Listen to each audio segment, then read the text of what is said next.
Thanks for being with me. And let's get this show started because we've got a lot of show. Oh, yeah. You are listening to Cindy Gomez-Schempp And Duke Gomez-Schempp. here on a Mexican Crossing Lines.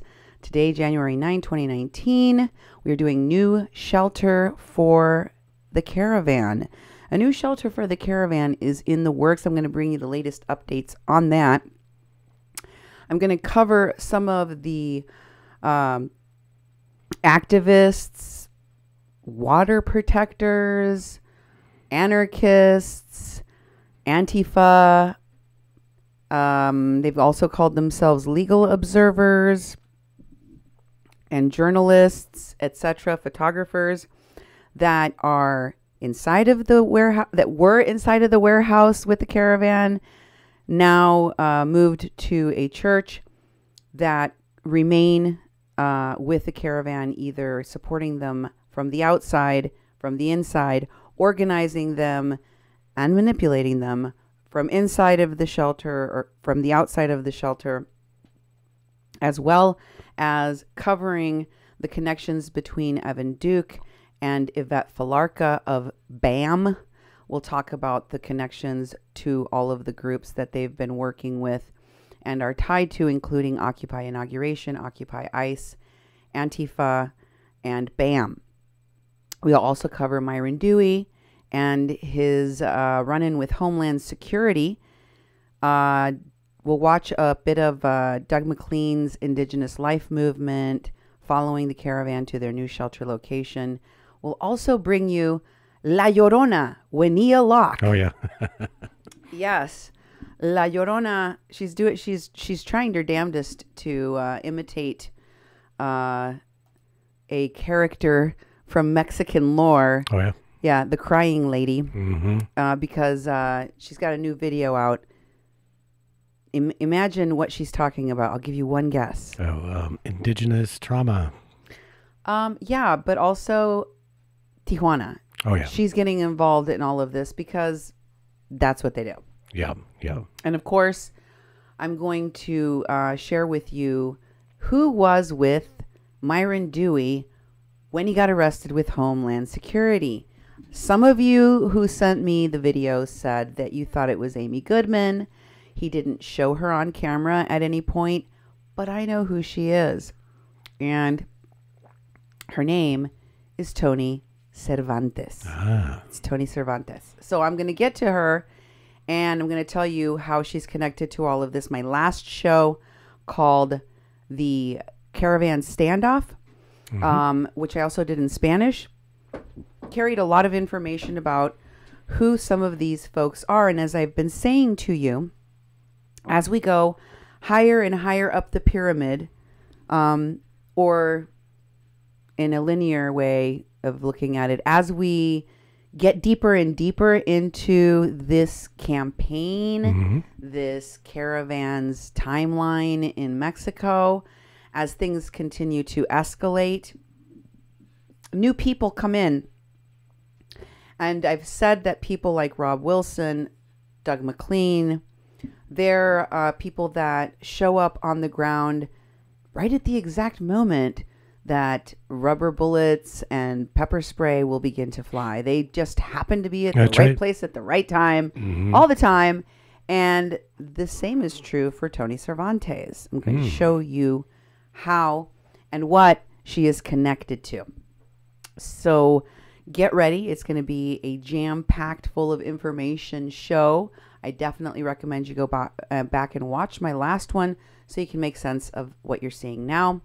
And I also invite you to go to kpppfm.com to check out all of those shows there. Or there's a whole bunch of other ways you can follow us, leave us messages, send us information, and watch our shows on other platforms. Right, Duke? That's correct. And I'm going to do something here for our listening audience on radio. You're listening to 88.1 FM KPPP Fargo Moorhead. Let me do that one more time. You're listening to 88.1 FM KPPP LP Fargo Moorhead, adding local color to your airwaves. We're broadcasting on your radio dial at 88.1 FM here in the Fargo Moorhead region. As Cindy said, there's ways to get a hold of us, and one way is do a call-in line. And people have been leaving messages. I think it's very interesting. And sometimes a voicemail is a call-in line where we actually leave a voice message.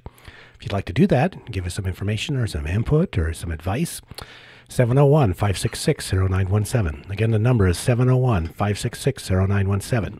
And as Cindy mentioned earlier, there's other ways to get a hold of us. The kpppfm.com is a website that we have all of our podcasts on. And there's also comment forms on there. You can get a hold of us that way, and you can actually do email, Cindy at kpppfm.com or Duke at kpppfm.com. Also, you can get a hold of us through Facebook. Our Facebook page is pretty popular. It's 88.1 FM, Fargo-Moorhead. We also have the People's Press Project. We have Mexi-Can.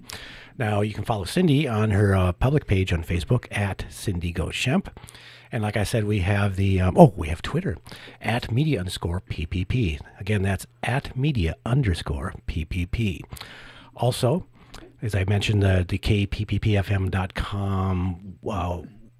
website, we have all of our podcasts on there. And we've been putting our live streams on YouTube, so they're in high definition, and we're uploading those to YouTube. And you can go to Duke 1517 on YouTube. That's my channel, and subscribe. Please subscribe to our channel. Then you get notified whenever we have new videos up. And then we put audio up, and you can go to kpppfm.com, go to programs, and go to a Mexican Crossing Lines and see all the programs. The past couple programs aren't up there yet, though, because we've done programs every day, and we've done them late like we're doing again tonight. So I haven't had the time to actually put everything on the website, but all of the videos are on YouTube. So in the next few days, we'll get all of these up on the website and before the weekend. And you can just go there and watch all the shows. But when you're at the website, remember that we're a nonprofit, non-commercial radio station. And so we rely on our listeners. We rely on people in our community to basically fund us. And we're a legitimate 501c3 nonprofit organization. So any contributions to our station are tax deductible. We'll be dropping in the links that you can go and make a donation. You just go to kpppfm.com/donate and make a donation. We'd really appreciate it. And we do appreciate all the support all of you have given us. It's always a warm, heartfelt surprise and excitement. Anytime anyone's made donations, we always try to make sure we contact you and thank you. And also, you get a tax receipt. I'll be mailing those out probably by the end of this month from last year's donation, so you can actually use those on your taxes if the government ever opens again, that we can actually do taxes. That's right. One of our friends recently asked me if I felt there were any trustworthy organizations. And, you know, it's hard to know because people just want to help. Yeah. You know, they out of the kindness of their heart, they see a crisis like what's happening with this caravan, and they want to help. And regardless of what you think of some of the people that are astroturfing this issue, exploiting it for their own agendas, which is always going to happen, okay? Yeah. That's always going to happen. Politicians, celebrities are going to take advantage of it. People trying to build their career in journalism and photography and documentary filmmaking, all of those things, those people are always going to be there. It's like, you know, when you have a humanitarian crisis, it's the perfect storm that invites all of this attention, and there's a lot of vulnerable people ripe for the picking. Oh, yeah. Not to mention the fact that at that moment, you know that you're going to draw on people's human empathy to want to help, which is why there are so many vultures trying to attract your attention and your support. How do you know when you're supporting something legitimate or when you're just flushing your money down a toilet? Well, I think it's important to do your research. I mean, throughout this reporting, looking up a lot of these nonprofit organizations, finding out who's on their board, who runs them, are they registered in any particular state, what state are they registered in, do they have a 501c3, et cetera, et cetera. We've found that a lot of these organizations don't have a 501c3, or they've run afoul of the rules. They're defunct. They're not reporting accurately or correctly. looks like their paperwork is it doesn't match with their activities. So it looks like, situations rife with corruption possibilities abound. Right? Right. So, do some homework before you just throw money at a situation. Find out if people are in good standing. Yeah, if you go to GuideStar and see if they're actually registered in GuideStar. The Network for the Good, on Facebook, they do the fundraisers. Like Cindy did one, and thank you to all the people who contributed to that, her birthday fundraiser in December. It just ended on January 5th. And that's Network of the Good, Network for the Good. If you click on it, it'll take you right to GuideStar and show you the nonprofit organization and what information they have on there. That's one place to do it. That's probably the easiest. And that way you can dig deeper, if you don't find them on there. It all depends on how the money is flowing. With the GoFundMes and these other fundraising platforms, those are organizations that take responsibility for the money. They'll actually ask for the money back if it's not being used properly, as we've reported before with that scam between that couple and a homeless man, which he incidentally didn't show up for court today or yesterday for the whole court case where they were scamming a whole bunch of money and had him in on the deal. That sort of stuff can happen, but that goes through organizations. When it's just strictly PayPal, that's going directly to some sort of account. That's where, some of our funding come from, and I always send a receipt right away as soon as a donation is received. And if I missed it, I'll get some out for you, and also those tax receipts are really important because that has all the information on there. But you can dig a little deeper for these organizations that are just springing up, because if they're not registered anywhere in the state that they say they're from, I wouldn't trust them. I really would not trust what they're doing with the funding, because there's very little accountability. It's just money passing, from you directly to them into their bank account. The whole Cash Me and all those sorts of things are a way for people to have access to the money right away. But you don't want to be scammed. And believe me, there's a lot of scamming going on. It's like these fundraisers are popping up for the Caravan. We're seeing all sorts of things being manipulated. We've been exposing some of them. And we're just showing you how people are just raising money hand over fist. Once again, because as Cindy said, because you feel like you want to contribute in some way. You want to contribute and try to make life easier for people who are suffering, and also wanting to get information and getting access to information. So I think it's really important for you to do a little digging. And sometimes you don't want to give to the really big organizations because they might be legit. They might be collecting money for the cause, but they're full of ways that they actually scam you too. There's been the Red Cross who has done some things, and some other big organizations that are really legitimate organizations, but they've had some big scandalous things when it comes to their funding. So, look them up, try to find, actually one way is actually contact them, send them an email, send them a message, give them a call. You can decide whether you trust someone or not, by really connecting with them and listening to them and asking them how they're going to handle a donation, and it might be small, small donations are great. Most nonprofits are built, and most organizational efforts are done with small donations from a number of people. So those things are really important for, so any donation of any amount is just as worthy to be legitimate and to make sure things are being taken care of, whether it's large or small, in my opinion. Yes, it is. And I mean, here's the thing. The fact that I'm reporting to you about the elements within this organization that are manipulating, that are astroturfing issues, that are putting people in harm's way, does not mean that I am anti-migration, anti-caravan goers, anti-Honduran, anti-Central American, or that I'm pro-wall, pro-Trump, pro-ICE, or anything of the sort. I still believe what I believe about the rights of migrants, the rights of people to go where they need to go to survive, to find work, to eat, etc. Having said that, we all need to have complete information in order to make good decisions. I would hate to be one of the people funding an anarchist from BAM that is misguiding people in this caravan such that someone ends up sick, like the little child I showed you in my last show that was in Spanish. I don't know if you guys saw this video of some of these caravan instigators trying to keep this woman and her children from being removed out of this warehouse, even though this child had a 102, almost 103 temperature for 3 days and had a buildup of liquid in her lungs such that she was what they called it pre-pneumonia.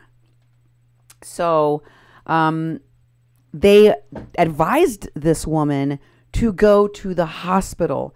I'm going to cover some of this with you tonight because I think that it's crucial for you to understand that these folks can and are people putting in very real danger, not just of injury or illness, but of death. And they already have been responsible for putting people in the hands of ICE detention and leaving someone in there to die.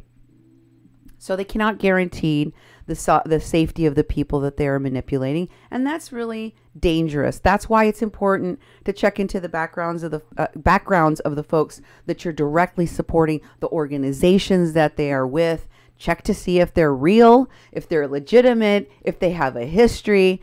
And then, if you find that they don't, then you can focus on a more legitimate place to give your money. For example, when I tried to find the documentary films for Sinbad, Amadeo, Rumney, Guggenheim, I couldn't find a single documentary for the guy. I looked all over the place. He said he was a reporter. I couldn't find a single article that he wrote. When I hear reporter, I think someone like me doing research, writing, preparing a script for a radio broadcast or a television program or some other kind of platform like that. And then, there being information or citations or interviews or, the typical kinds of things that you expect from a reporter. And yet there is no evidence of that. He wrote a variety of movie reviews, but reviews aren't the same as reports. Just like a letter to the editor or an opinion piece isn't the same as a research paper or a report, right? So check into people's backgrounds, find out. It doesn't even have to be a lot of research. You can dig a little and you'll usually see whether or not people's stories hold up. Or you could just watch my show because I've already done the research for you. And then I put it in a neat little package so that it's easily digestible. And as all of you know, I always bring receipts. Mm-hmm. So I want to start off with some breaking news that the Honduran caravan contingent that stayed in Mexicali. Remember I told you that there was another group of 2,000 to 5,000 possible people from the caravan that were in Mexicali. And I was concerned because when I heard that Sinbad Rumney was in making a kitchen for the people that were occupying the street outside of Benito Juarez Sports Center, that he had come from Mexicali, where there are another several thousand people. I remember that, yeah. And you can drive to Mexicali in a day. You could get there in several hours. Remember that a lot of the caravan goers walked from Mexicali to Tijuana? Yep. That could happen again. And as they finally clear the street in Matamoros and Cinco de Mayo, and they finally get the Benito Juarez sports center rehabilitated so it can be used again, and the warehouse returned to the owners so that they can clean that place up and get rid of this health violation hazard that it turned into. There could be more people coming, and guess what happened?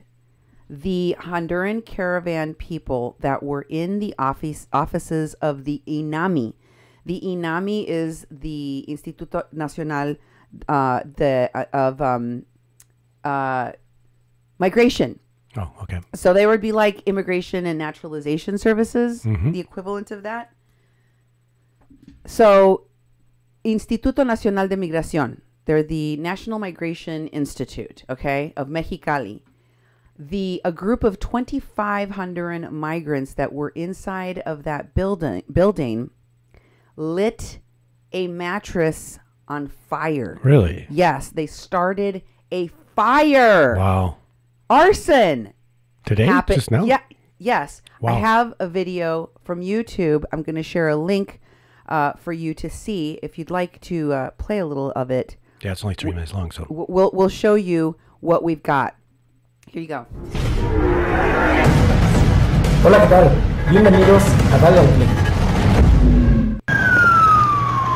Hola, muy buenas noches a los seguidores de Cadena Noticias. Nos encontramos transmitiendo desde las oficinas del Instituto Nacional de Migración, donde pues un grupo, al parecer, ya que apenas nos estamos acercando al área, un grupo de indocumentados que estaban aquí resguardados, encendieron el lugar en donde estaban recluidos, le repito, en las oficinas del Instituto Nacional de Migración aquí en Mexicali, y pues como puede ver, el área ya está siendo resguardada por autoridades de la Policía Estatal, Municipal, bomberos también se encuentra ya aquí en el lugar. Vamos a ver si hay pues alguna comunicación, alguna información oficial por parte de las autoridades.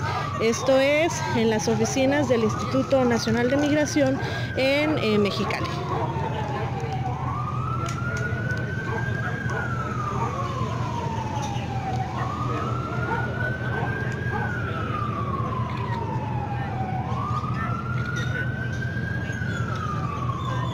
Al parecer hasta el momento no han dado ninguna información oficial. Se habla de más de 20 indocumentados que, le repito, estaban resguardados en estas oficinas. Sin embargo, pues no hay aún una información oficial. Nos encontramos, le repito, en las oficinas.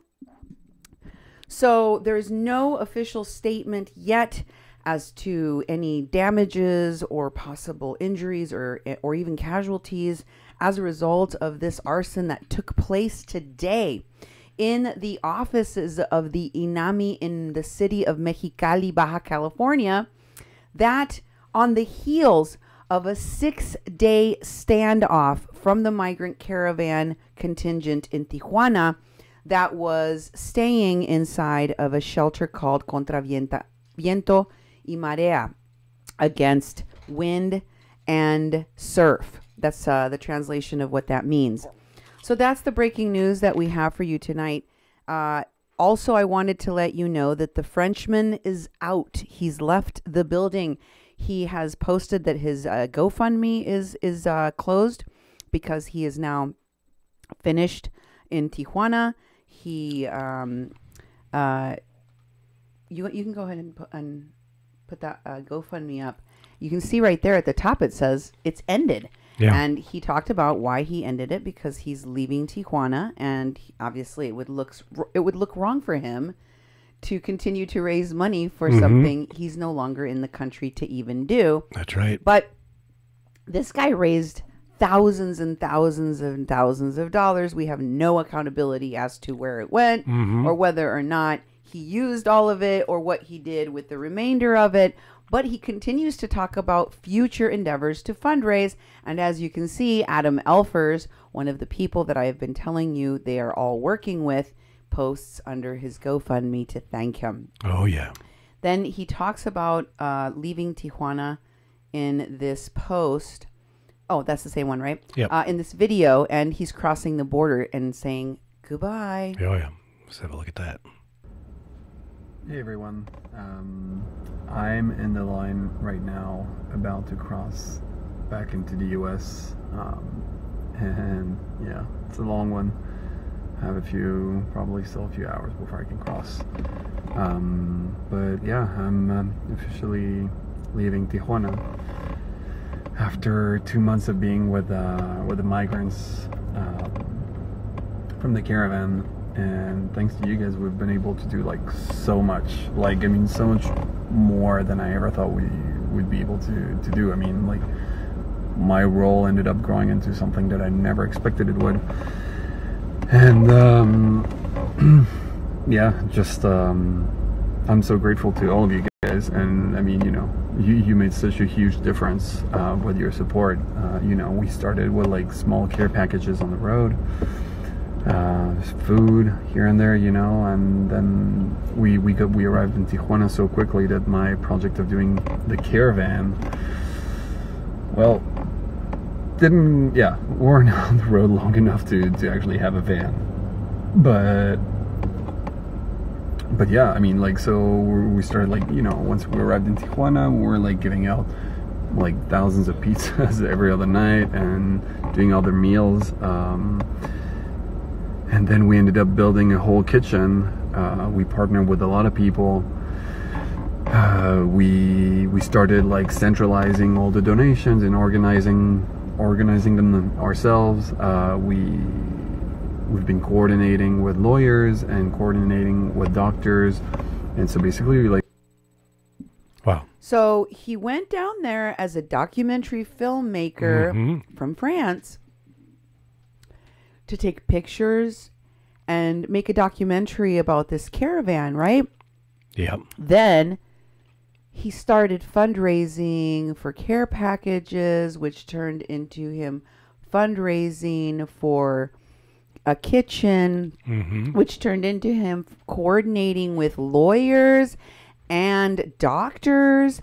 And right when all of the other heavy hitters, like Doug McLean, like Rob Wilson, the kinds of documentary filmmakers, journalists, and photographers that would indicate to you that we are going into the ninth inning. We are going into the most contentious part of the story, right? As he is watching a standoff occur, because I showed you Rumney was front and center as they were evacuating this shelter. And over the last 5 days, you saw him in almost every single video, front and center. And his instincts tell him, this is when you leave the country. Yeah, he's getting out. Does that make any sense to you? No, it as doesn't. A documentary filmmaker, for him to leave in the middle of the night, right as the end of this standoff is coming to a close? Yeah, it brings suspicion to me. I'm like, you don't leave at that point. And plus he's been doing these videos with his phone. I haven't seen him carrying camera equipment and... You know, and, I've seen him carrying it around on other people's videos, but I haven't seen any of his videos with that camera equipment. That's true, but he's taking off when the heat is hot, you know, and then you know, it only makes me suspect him even more. You know, now there's a fire today. I mean, there's unrest with the migrants. There was confrontations for almost a week with the closure of the warehouse, you know, and he was in a lot of those videos, out in front, walking around, he's inside, all those sorts of things. And now all of a sudden he's like, time to go. See you later. I'm in a line at the border, you know, and I'll be here for a few hours. I'm out of there, you know. Why is he driving to Los Angeles, dude? Yeah, I don't know. Does he live there? I thought he was in France. No. Well, he travels all over the place, as we showed in our show. Where is he going to go to in Los Angeles? I couldn't tell you, but we may see him again, you know, but right now he's going to disappear. Well, he was posting that he was looking for some video editing people so they can help him do his first documentary. Yep. Maybe you should call Myron. Ha. You should have had a Myron Dewey help you. Yep. Oh, wait. He's not really a documentary filmmaker. He had James Spion and Josh Fox help him.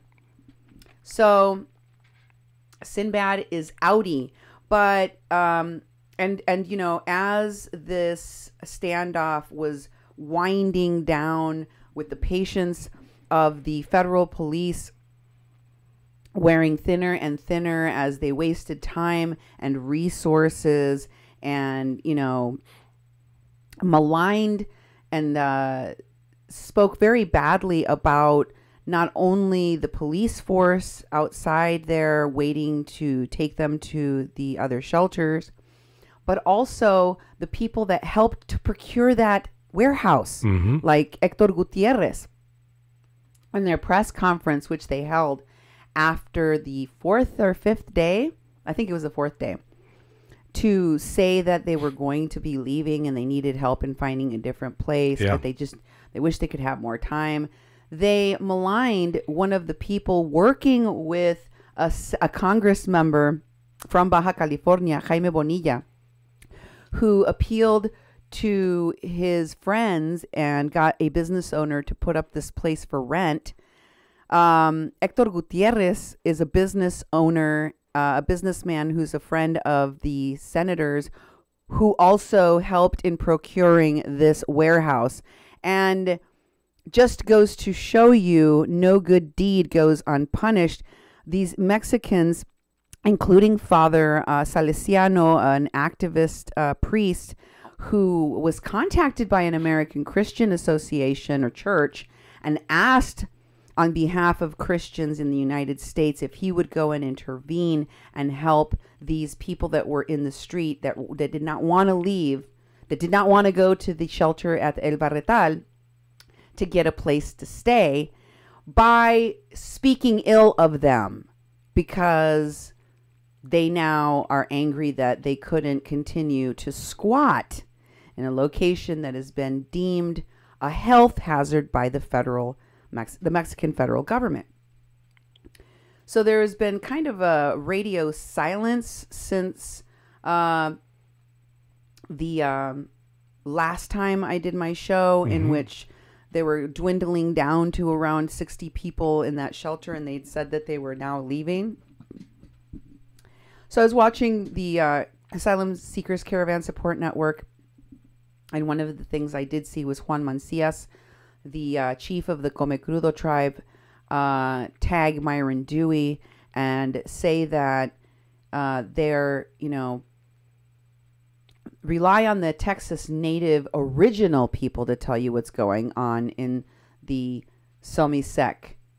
There is FERC public meeting on Tuesday at Port Isabel on ANOVA LNG. Supposedly, the MF Trump is coming to South Texas. That is for the expletive people have been using to refer to him lately. I see. And he says, we need feet on the ground that are self-reliant. We need help. And he tags a bunch of people. Here is Juan Mencias's post with the tags. So you can see who he is tagging and make clear to you.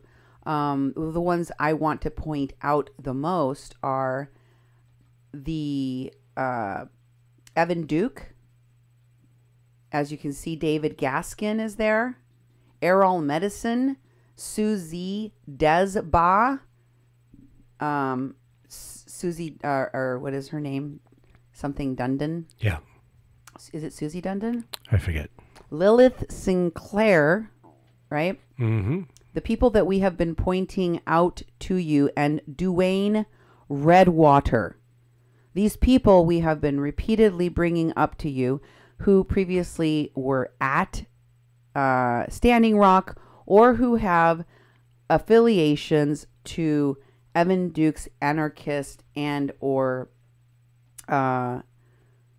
Antifa tied groups, like Occupy ICE, Occupy Inauguration, Abolish ICE, and his Asylum Seekers Caravan Support Network. Oh, yeah. And they are all connected to BAM. I'm going to show you the many ways. If you don't know about BAM, BAM has been investigated by the FBI as having terrorist ties. Okay. They have been investigated by the FBI for having associations to terrorism. You can look it up yourself. The ACLU was mad about it, but there it is. Yep. It is true. And the reason is because they believe in using violence to achieve their means. They're okay with using violence to achieve their means. Also posted in the Asylum Seeker Caravan Support Network, which was started by Evan K. Duke III, the anarchist, self-described anarchist, Antifa person, is Pueblo Éxodo Carta AMLO. This is a letter that was sent by the Women's Committee of the Exodus of Hondurans from Central America to the President of Mexico. And one of the things that I wanted to focus on in this letter, I'm not going to read the whole thing to you. You can go and take the text from it and put it into Google Translate, and you'll get enough of an idea. But you can see also this was posted in Pueblo Éxodo group, Crónicas of the Migrant Caravan, that was created by Jessie Sandoval, as well as people that she was connecting to within the caravan, who she has continually named as their leader. One of their leaders at El Barretal, a guy named Ulises. I don't know if you guys remember. I'm going to remind you of who he is. But those people are the ones that supposedly generated this letter that was handed over to the President of Mexico. Here's one of the things I wanted to really focus on. If you could scroll up a little bit more there. It says right here that the people that have signed onto this letter are manifesting in a unanimous form their rejection and condemnation because of the grave violations of human rights and dignity that have been done against the migrant caravan as they've passed in the city of Tijuana, California, by the Mexican authorities, not only the local ones, but the federal ones, who have failed in their duties, in their mandate, in their legal mandate to give protection and to guarantee the respect of human rights for migrants. In fact, they have given them a denigrating treatment as they denied them the most elemental conditions of survival in the material forms of food, security, health services, and cleanliness. A situation which, in the opinion of these writers of this letter, constitutes a great violation of international laws protecting the rights of humans, which the country of Mexico has agreed to, has signed on to. So the accusations that are made in this letter, as well as the demands that are made from the president, are, I think they're at the very least exaggerated in nature. And I don't know what purpose it serves to lie to the president, to exaggerate a cause or a situation if you really want this president to give you his attention and his protection, because you don't have to preach to the choir. Mexico is a country that has many of its people here. You're looking at one. My parents were born in Mexico. I was born here. There's a lot of us that have crossed that border and have lived on both sides of that border and understand the history of migration, because it's happened throughout the history of the country existing. And so, and it's part of our history as Mexican people. So you're preaching to the choir when it comes to trying to get our sympathy. You don't have to lie and exaggerate to do it. Mm-hmm. Ulises and Jesse Sandoval, I wanted to remind you, had made a video about a woman named Eva Fernandez that ran for president of Honduras that went to visit El Barretal, in which they said that she was a member of the administration of the current dictator and that she was there imposing rules. She was anti-immigrant and anti-migration and anti-caravan, when in fact she's very much pro-caravan and is Honduran and loves Honduras and has nothing to do with the dictator of Honduras. Mm-hmm. But these people don't care about facts. They care about control. They care about being able to be the people that manipulate and hold control over the migrant caravan, and they're willing to use misinformation and other tactics to do it. I believe that that is the purpose of what Jesse Sandoval and some of these other agitators or whatever you want, infiltrators are doing there. And this Ulises guy, I don't think people looked into him very carefully. This is his Facebook page. Is got some very disturbing posts on his page, like one where he's playing with all of these stuffed animals. It looks innocuous enough until you read some of the captions, like where he's having some stuffed animal that's a lion that he's been playing with a lot and talking about is eating pigs. And there's also, here's the picture of that. And, you know, you could interpret that as him saying that they're, you know, eating fascists or that they're eating cops, maybe. Either way, he's making some statements on his page. Here's one in video form, which I found to be very disturbing, in which he, I think the correct term is spit roasting. Okay. Another migrant caravan goer at El Barretal. He is, for better explanation, he's hazing one of the caravan members by performing a violent sexual attack. No, it's a simulation. Jeez, okay. A simulation of rape. Yep. Here's the video.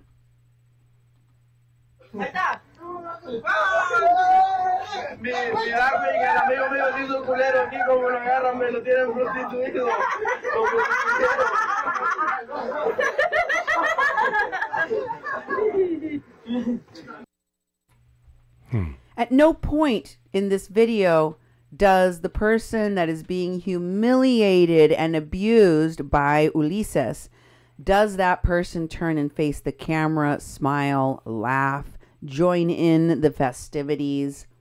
At no point that does and you saw him, he wasn't joining in their activities. He was actively trying to pull away. He did manage to pull his head away from the groin of Ulises, which Ulises is pulling him into repeatedly, pushing his head down into his groin, simulating that he is performing, forcing him to perform fellatio on him. That's what you just saw. While someone is slapping his on the other side, slapping him in the butt and ramming his crotch into his buttocks repeatedly. It wasn't soft. As you saw, his body was bouncing back and forth between those two men. I mean, aside from being homophobic and rapey, can you imagine being the head, the spokesperson, the leader for the migrant caravan and having this as a public post on your Facebook that anybody can look up? No. What do you think about this guy, Duke? Well, I think too is that watching the video, you know, there's an obvious victim in it. You know, he looks totally embarrassed because he's being filmed. But that's the sort of stuff that if you are a spokesperson, you got to, your public accountability is based on what the public can see about you. And people are going to research you real fast. If you're out there speaking on behalf of all these people, and then you are considered a leader, for people to talk to and to take advice and to help make decisions. When you look at that, you wonder, is he really a leader? Where's his credentials? I mean, that kind of shows that he's like a fly-by-night, just, look at Standing Rock. All sorts of people rose to fame, became heroes just because they did. It's this whole pattern. What's happening in the Caravan looks totally scripted the same way Standing Rock was. Yes, it is. And I also wanted to share with you some of the people that are inside of this, that were inside the warehouse, convincing the remaining Caravan goers not to leave, continue to lock themselves inside of a condemned building. One of them is this River Doherty. I'm going to show you that he and a group of the people that were with Lilith Sinclair are all part of these Antifa anarchist groups that have been manipulating the Caravan. And he is talking about in this post, could you read that, honey? Yeah, updated in the morning about 5 a.m. Police woke us up and moved us from the middle of the fence to the edge of the fence. Right now, there's about 10 federal pickup trucks, each carrying 2 or 3 people with rifles. Stay tuned, please. Share. We need people on the ground supporting immediately as a priority. So, did you see any rifles? I didn't see any rifles. I didn't see any weapons on the federal police that were there. I didn't even see any gear on them except a shield. They kept saying, we're preparing solution to clean out people's eyes. Yeah. We're expecting tear gas at any moment. We're expecting them to shoot us with rubber bullets. We're expecting them, like they were waiting in anticipation. Like, oh my God, I can't wait so that we can get our pictures. And I'm sure they really want to exacerbate the situation. They want to push it so that they can get their pictures. Because guess what, folks?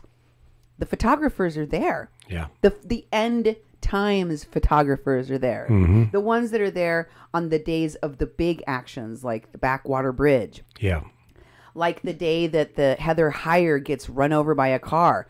These are the people that are there for those types of events. So they're going to take the pictures of the blood, the stitches, the dead bodies. They're the ones that are going to get the money shots of the rubber bullets, the barbed wire frozen over, all of that. These are the photographers, most of whom, you saw these images and videos that came out of Standing Rock. The people that I'm talking about in these last couple of shows and these last 3 shows, these are the ones whose images you remember the most.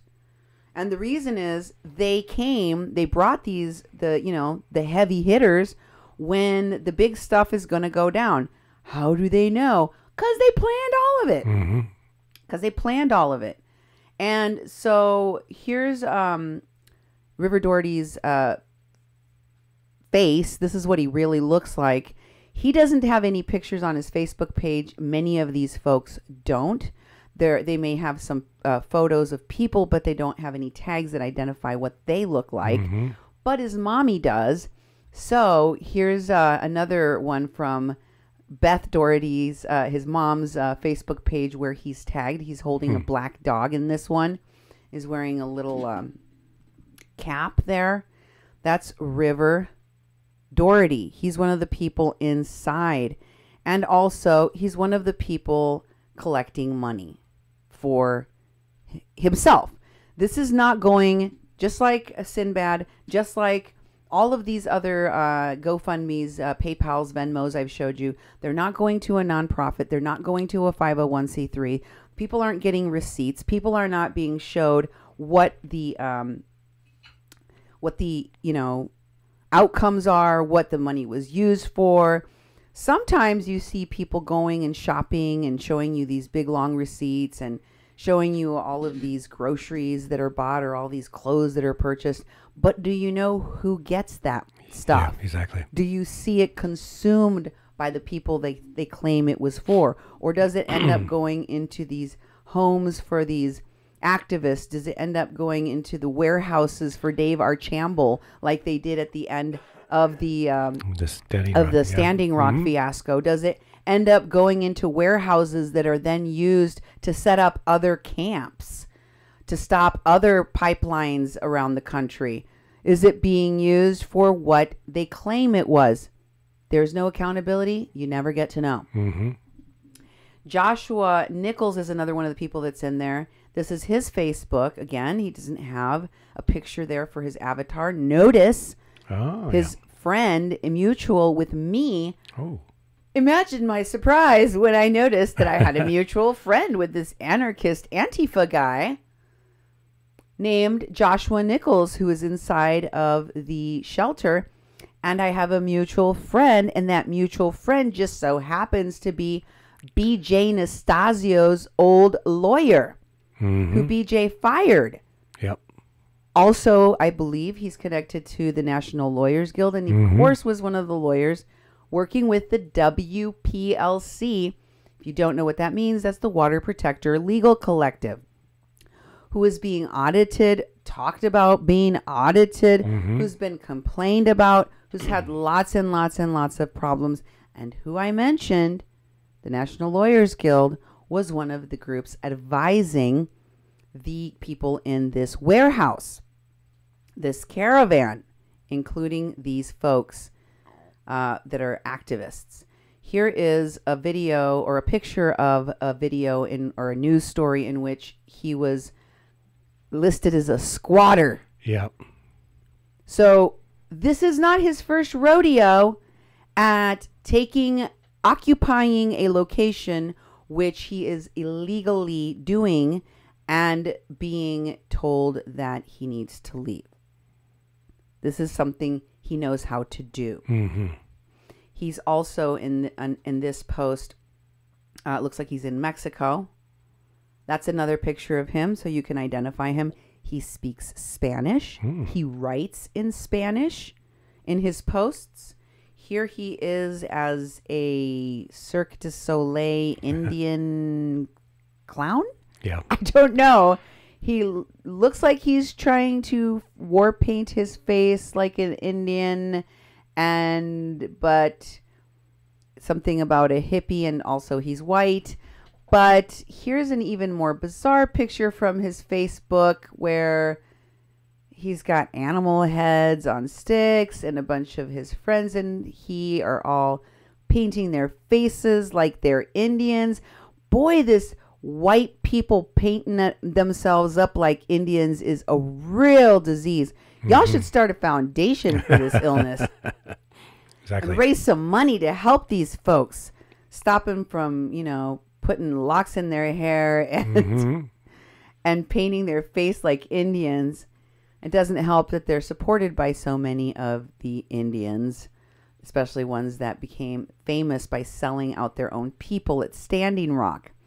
Joshua Nichols recently posted about his birthday, saying that he's been holed up at the Viento y Marea shelter, and he only wants to tell people when he's going to leave. When the police leave and restore the free access to that space, well, that didn't happen. Nope. When the migrants decide to leave as a unified group, that did happen. Yeah. Or when he's arrested. That could still happen. Yep, exactly. It could still happen. Anyway, he says that he's just there to observe as that the human rights of the migrants are not violated, and the presence of the international people puts pressure on the police to not raid or mistreat the people. This guy is the white guy that you heard in the videos arguing with the police chief. Okay. He's the white guy that says to the human rights guy that comes over and tells him how to be a proper legal observer according to the law, because he is one for the UN. Yep. And this guy goes, oh, so throwing them out in the streets is safer? Because he tells them, you have to follow the law of the host country that you're in, especially laws that protect the people that you're supposed to be legally observing. And in this case, This place is condemned due to health code violations. And those health code violations are putting the lives and the health of the people that are in here at risk, including your own. So you should be letting people know what the rules are, what the laws are, and encouraging them to follow them, not discouraging them. And the this white kid says to the guy, so the better thing to do is throw him out on the street. That wasn't what was offered, Joshua. These kids continue to act as if there weren't offers to go to a shelter where there was all of the things that people needed, as well as other shelter options, several other shelter options. And these folks just wanted to have a standoff for as long as possible. And when it became obvious that they weren't going to be able to hold the place any further, they decided to go to a different shelter.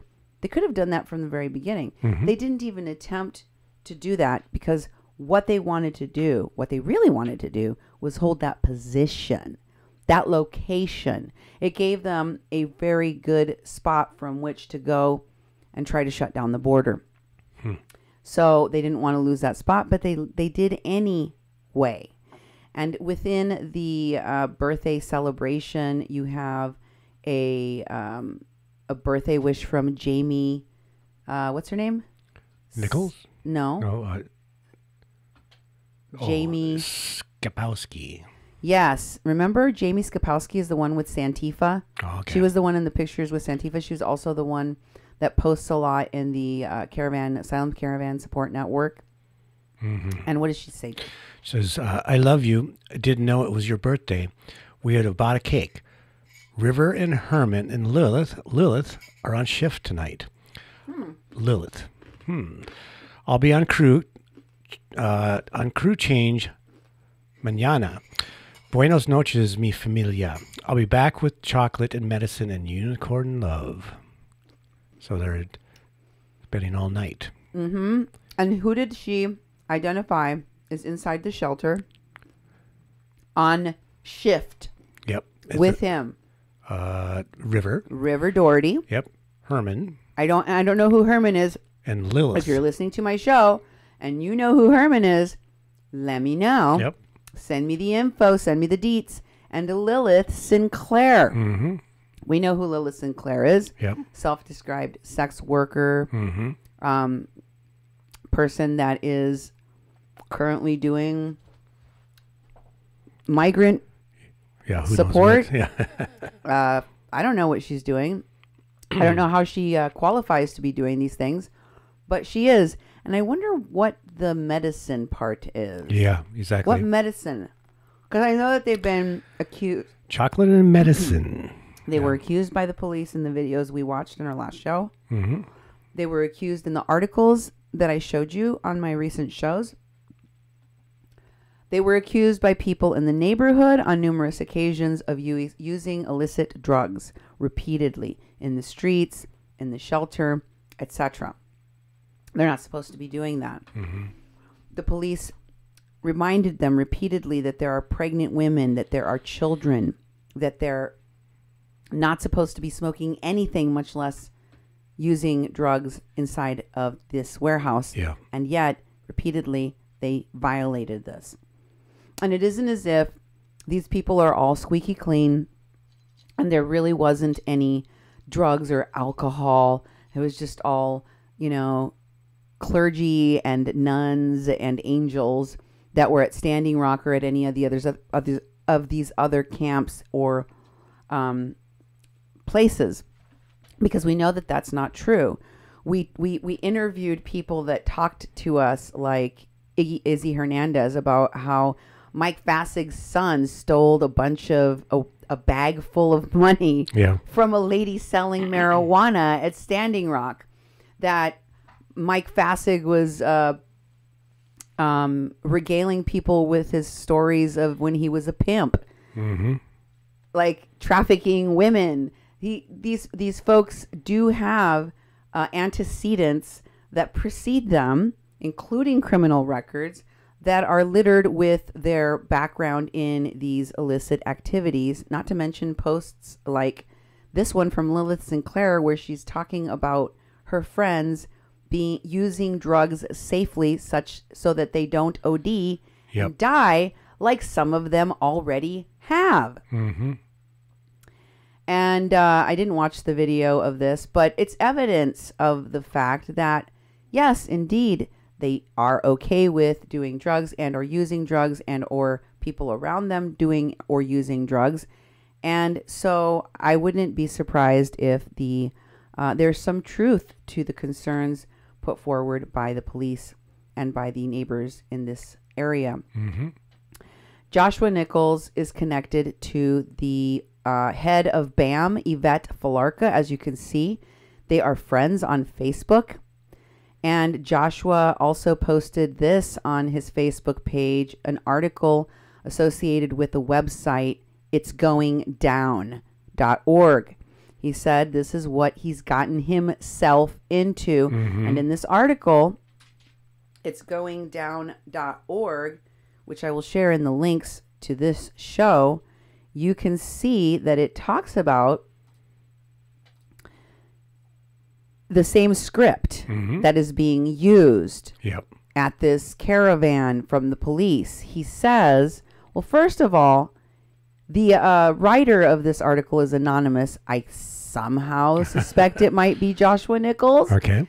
And if you scroll down, you'll see that there are a couple of links, which I'll show you in a minute here. One of them is Commotion World. We'll go find out what that's about. Because he says that if you want to know more updates about what's going on with this eviction and this sect of the caravan that has refused to go to the shelter at El Barretal with the rest of the people, the majority of the people that are there, and who refuse to go to the other shelters offered in the vicinity, even though they eventually did go to one of the shelters in the vicinity. And this other link here at the bottom that says help purchase or rent autonomous space. And that takes you to a GoFundMe set up not by Joshua, but shared by Joshua and also the person that set it up. A guy named Prince Shakur, I think. Prince Shakur, is that his name? We'll get to him in a minute. But yes, it's Prince Shakur.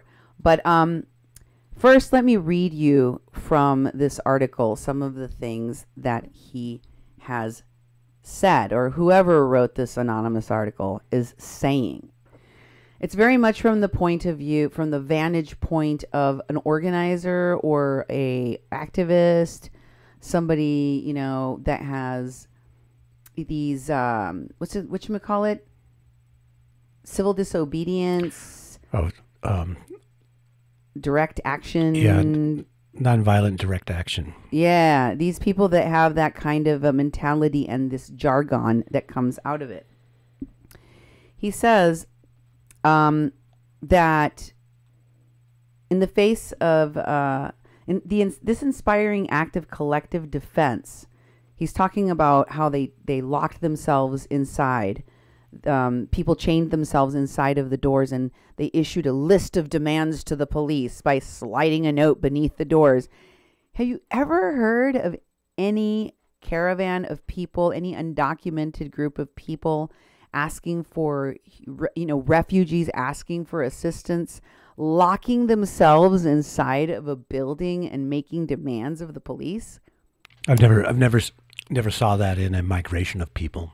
It's seen it in organized protests, labor protests, community protests. It's something that the Americans use quite a bit, but Europeans use it too during lockdowns. Did it at Standing Rock. I mean, what was one of the first things that happened at Standing Rock? Happy, he chained himself to a piece of equipment. This is, again, the more we see each day with the caravan and the infiltrators, the Americans and people from other countries too that aren't part of the caravan, how they're instigating these tactics that are just mirror images of the different actions that have happened in this country, like Standing Rock. It's like Standing Rock was a playbook. It was tested. And now they're doing it again with the caravan. And I think those caravan people a lot of them are just being swooped up in the middle and given false hope. And they're pretty proud of their tactics. He said, perhaps the police were unprepared for such defiance. Perhaps the presence of international accomplices standing outside with their cameras convinced them that the eviction would not be accomplished with the required degree of secrecy. Likely, a combination of both factors led the cops to retreat as the sun rose. This inspiring act of collective self-defense reflects the fact that the warehouse at Benito Juarez, unlike the internment camp he calls it, at El Barretal, is a self-organized space. In recent weeks, we've witnessed dances, collective security teams performing conflict resolution, self-organized care for each other, and living space, and even preparations for an upcoming art show. Does this sound familiar? Yeah. Everything that happened at Standing Rock, that they claimed happened at Standing Rock, they are claiming here. We've given birth to a new world. It's a utopia for migrants, and we're going to have a school here called the Miniwichoni School. That's right. Permanent buildings. And he says, all autonomous initiatives by people who fled intolerable conditions and traversed thousands of miles to land in a warehouse. In the face of misery, in the face of a bureaucracy that would make Kafka set down his pen and throw a brick. The people in Benito Juarez have shown us that life can fill a warehouse with passion, dignity, and care. And naturally, this is intolerable to the Mexican state. Yeah. What do you think? Mexicans are our Trump? Or you're describing them the way that Trump does. You are the ones talking about the Mexican people, the Mexican government, and specifically the people of Tijuana as the racist and stereotypical way that Trump has expressed himself about us Mexicans. You, the activists on the left that claim to be anti-Trump, are as racist in your rhetoric about Mexicans, about Mexico, and about the Mexican authorities, and about the Mexican state and the Mexican people as Trump. Listen to yourself. Naturally, it would be intolerable to Mexicans to show compassion, dignity, and care to the Caravan. You're preventing them from giving them that kind of care. He goes on January 4th, 2019, Federales returned to the warehouse with hundreds of officers in riot gear and surrounded the warehouse, denying those inside access to food, water, and sanitation. That's not true. Today, January 7th, the sun rises on the fourth day of the siege as the migrants and their friends inside refuse to surrender the life they have built together. It was always meant to be temporary. What are you talking about? They told you would have this place maybe for a month, and they did give you a month. Cops are prepared to beat and gas people in the name of protecting their health and safety, quote unquote. It's the same script from Occupy to the ZAD to Standing Rock and now to the border. Whenever people organize themselves autonomously, the police suddenly take an interest in beating people for the sake of their health. What do you think of that spin? Oh, it's all bull. Plus, from what we've seen of the videos of everything that's went on, there haven't been police beating anyone. They say riot police. There's been police dressed in protective gear and shields, but they're not carrying weapons. They're not carrying clubs. They're not carrying tear gas. They don't even have gas masks. And there they are standing in front of the warehouse, and then there's this person outside doing a live stream, an American, And she's saying, we're preparing to get pepper sprayed and we're preparing to get gassed. And the guys are just like hanging out, I've been here for 8 hours just standing. That's all I've done. And I'm talking to idiots like you, pretty much, and answering very politely, answering questions and having dialogue.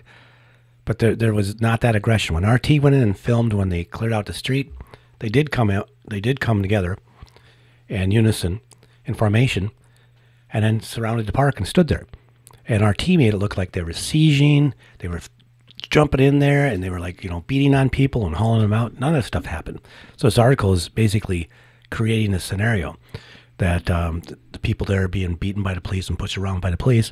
And when these people are actually defying the police, and the police are giving them many, many opportunities and many chances to change the situation, and the police are being patient with them. And so this article has just been, that's exactly opposite of what it really is. It's fictitious. It is. And I just want to say briefly to my Spanish audience, para todos mis seguidores mexicanos o latinos o hispanohablantes que estén viendo este programa, saludos, besos, gracias por estar con nosotros.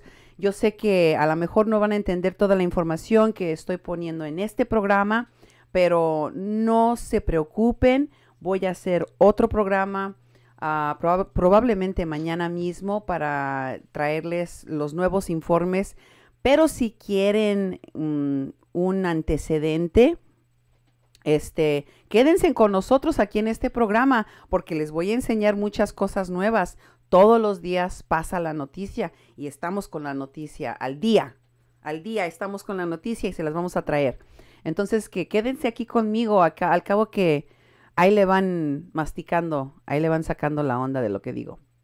So I hope you guys stay with me even if you don't understand, because I've got a lot of new information that's going to come in this show today because it just happened. So I'm reporting today in English and I'm giving you all of the English information. By tomorrow, when I do my Spanish show, I'll have more information. Mm-hmm. It's just the way it works, right? So I wanted to share with you that the link for the Commotion Caravan takes you to this page, commotioncaravan.org. Uh-oh. Retro. There we go. It just takes a little bit. It's not too bad. It says Sanctuary, Solidarity, a Future for Us All. And can you show the URL? No. Well, just trust me. It goes to commotion.com or something. I can't remember exactly. But if you go to that, the post, you can find it. Anyway, if you scroll down, you'll see what this is about. It says that they have some objectives there at the bottom. And it talks about, how refugees and immigrants are referred to by politicians. They call them asylum seekers. They talk about fighting the militarization of borders, tearing down the border wall, breaking the regime that props up borders. And those are, these are common themes I've been telling you. Mm-hmm. They are focusing on, they're very common to BAM. They're common to the Antifa. They're common to the anarchists. They use the same language over and over again. So I want you to see it. If you keep scrolling, you'll see at the very bottom there, they also have other links here for you to go to do more research on the Caravan Commotion. What's that about?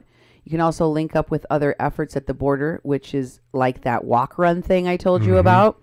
That they're pressing right now. You can also print out materials and share them bilingually.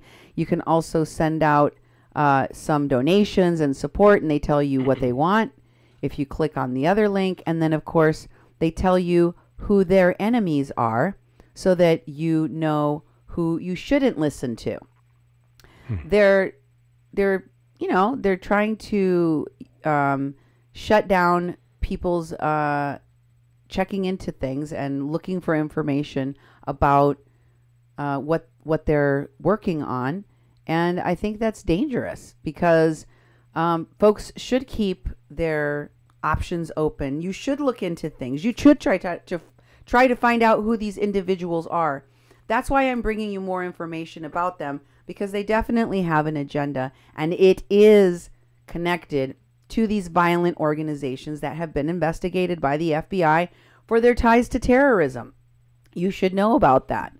So one of the people in here started a GoFundMe. His name is Prince Shakur. This is the GoFundMe that is linked in that article that was shared by Joshua Nichols.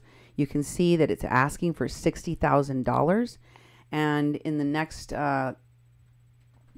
page of it, you can see it was started by Prince Shakur, who says he's in San Diego. He talks about how they need a place for up to 150 people, but they currently have 60 to 90 families that need shelter, and that they're basically claiming, without any evidence or proof, and I'm saying this as someone that knows that there are violent, racist, corrupt cops. We've seen that here in the U.S. As a Mexican, I know it exists in Mexico, but what I'm trying to tell you is that there is no evidence of anything I have seen or any reports that I have circulated in Mexican media, in Mexican press, that shows that the police are being even rude, much less violent.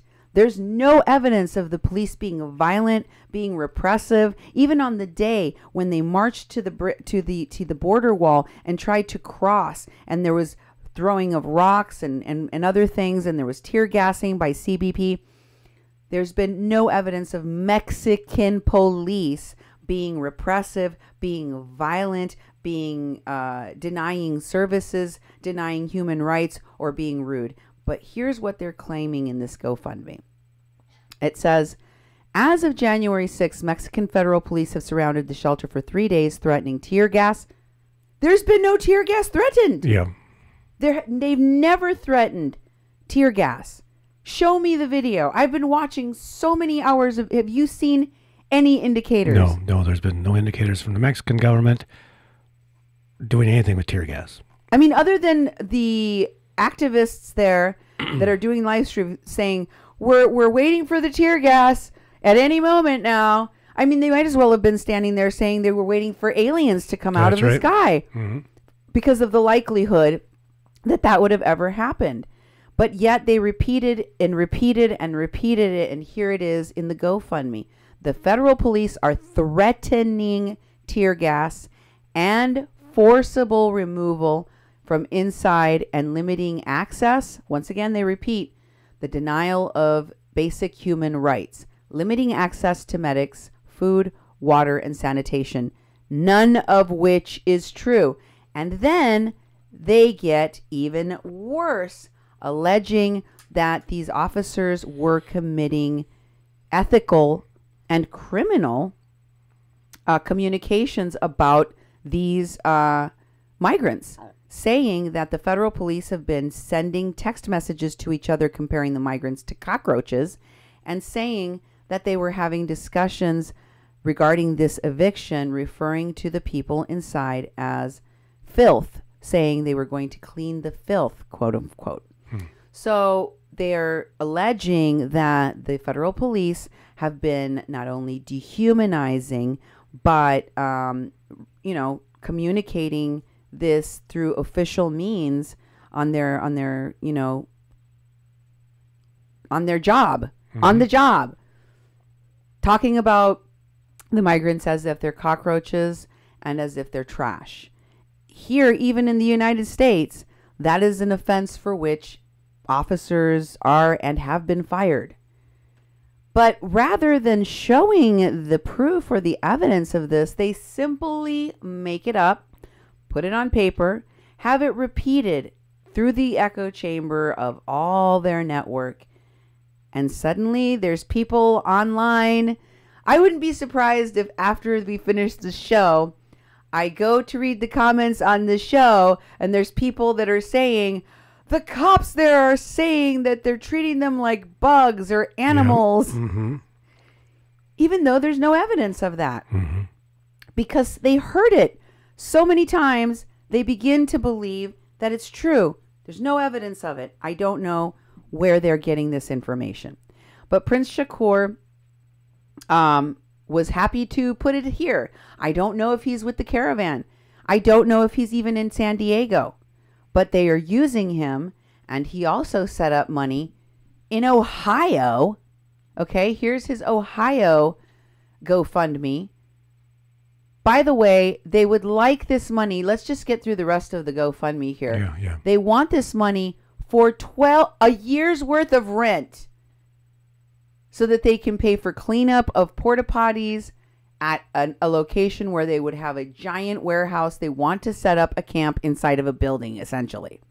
They want to set up a Standing Rock situation where there's no government oversight and where they can basically squat for an entire year.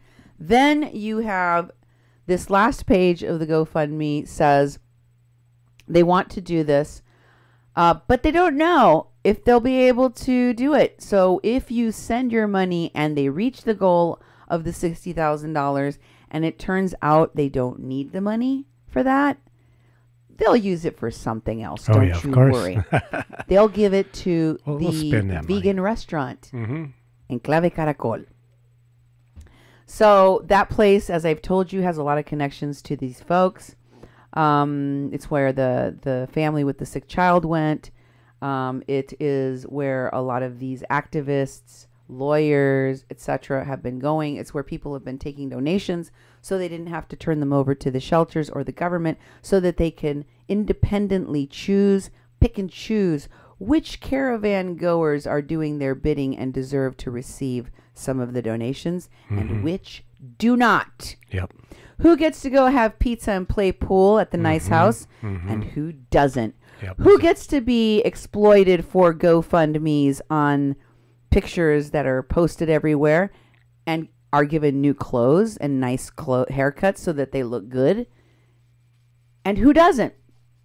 It all depends on where you are and whose bidding you're doing. Abolish ICE San Francisco is one of the places where this... Oh, I needed to show you the GoFundMe in Ohio. Here's the GoFundMe. That's just the same one. I want you to go back to that. Prince Shakur. Yes, GoFundMe Abolish ICE.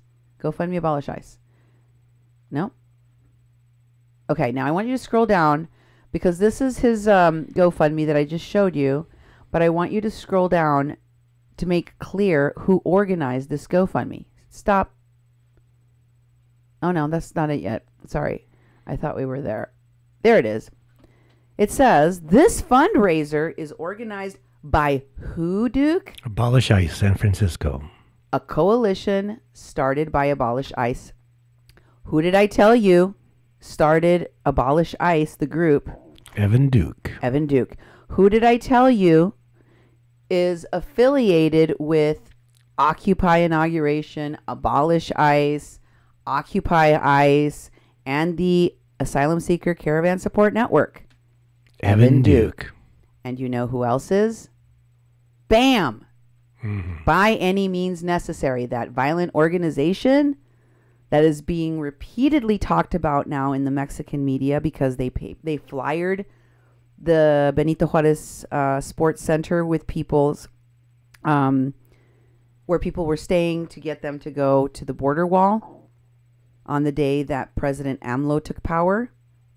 They have people like Joshua Nichols on the ground inside, manipulating and even translating and even speaking on behalf of the migrant caravan. They have people like Evan Duke on the outside, all of them affiliated with this group By Any Means Necessary. Did we show them the Ohio one? No. Okay, let's look at the Ohio GoFundMe. Here's that Ohio GoFundMe. This one is also by Shakur, and here he says he's not in California, but instead in Columbus, Ohio. Oh, he gets around. Of all places. And if you scroll down, you'll see that they are asking for this money from the people of Ohio to help people on the Mexican border in Tijuana. And what is the link that's down there at the very bottom for ways you can help? Commotion.world. The same place that you go for updates listed in the article posted by Josh, the friend of BAM leader, founder, and organizer, Yvette Falarca. Yep. Why, yes, that very one. But if that doesn't convince you, here's Abolish ICE's Facebook page. For San Francisco. Abolish ICE by any means. Right there. And if you look at this, it's got that chinga la migra that you've seen a lot of these people continuously use. And if you scroll down, you will see their about information below. Can you read what that says, Duke? The about our work began during the July 2nd to 9th blockade of the 444 Washington Street ICE building. We continue to network and support those impacted by ICE by any means. Oh, what does the word BAM stand for? By any means necessary. You see that what they did there? Oh, yeah. They use the same language. They're started by, managed by, organized by the same people with the same connections to Antifa and anarchists. Yep. Again and again and again. Okay. I want to apologize to my audience for my occasional munching and drinking. It is a family-run, operated, owned station. We spend a lot of hours doing research and putting the shows together. And sometimes we don't get a chance to eat lunch and or dinner. We just have to continuously work through it. And then pretty soon you're doing a 2 or 3 hour show with no food in you. Yep. Rather than pass out on you on camera, on the air, I realized I had to drink something or eat something. So that is why. But at least I'm doing the show. The show must go on. Yep. Excuse my munching. So here's another post from this Abolish ICE San Francisco page, just so you know that they're definitely working together and connected. There's Rob Wilson's photography. Here's Evan Duke. Sorry, here's Voices Sin Fronteras. Voces Sin Fronteras, Voices Without Borders post. The group that has been sharing videos of the Caravan goers. And here's a post from Evan Duke himself, calling himself an anti-fascist. Can you read that, Duke? Yeah, formed in November in response to the migrant caravans that drew Trump's ire. The activist coalition included self-described anti-fascists and advocates for causes such as indigenous rights and water access, Sinclair said. Some members met through protests over the Dakota Access Pipeline and police shooting in Ferguson, Missouri. He's quoting the article that they just recently were in that we read about, where he openly calls himself an anti-fascist. He just posted this on Thursday, Duke. Wow. He never previously was calling himself an anti-fascist, though he was showing up at all of these anti-fascist rallies and events. And remember, I told people, I remember Samantha and BJ were literally headed to North Carolina, I think. Yeah. When they were calling all of these water protectors to go and join this group. And I thought, what in the hell does indigenous rights and sovereignty and water protecting have anything to do with this protest against Nazis?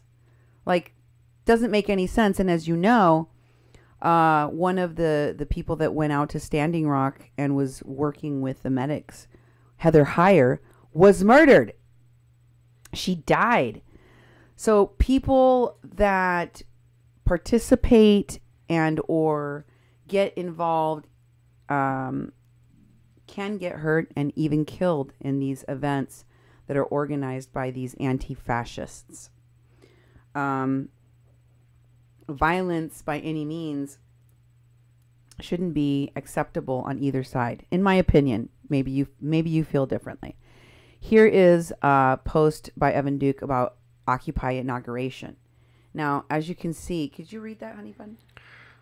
Good try. That's what I wanted you to focus on the most. What? All These demands. The demands Oh, here, yeah. as you can see, are for no more deportations. Remember what I've shown you in past shows are the demands of BAM. Remember what they say they expect and that they threaten they will do if these demands are not met.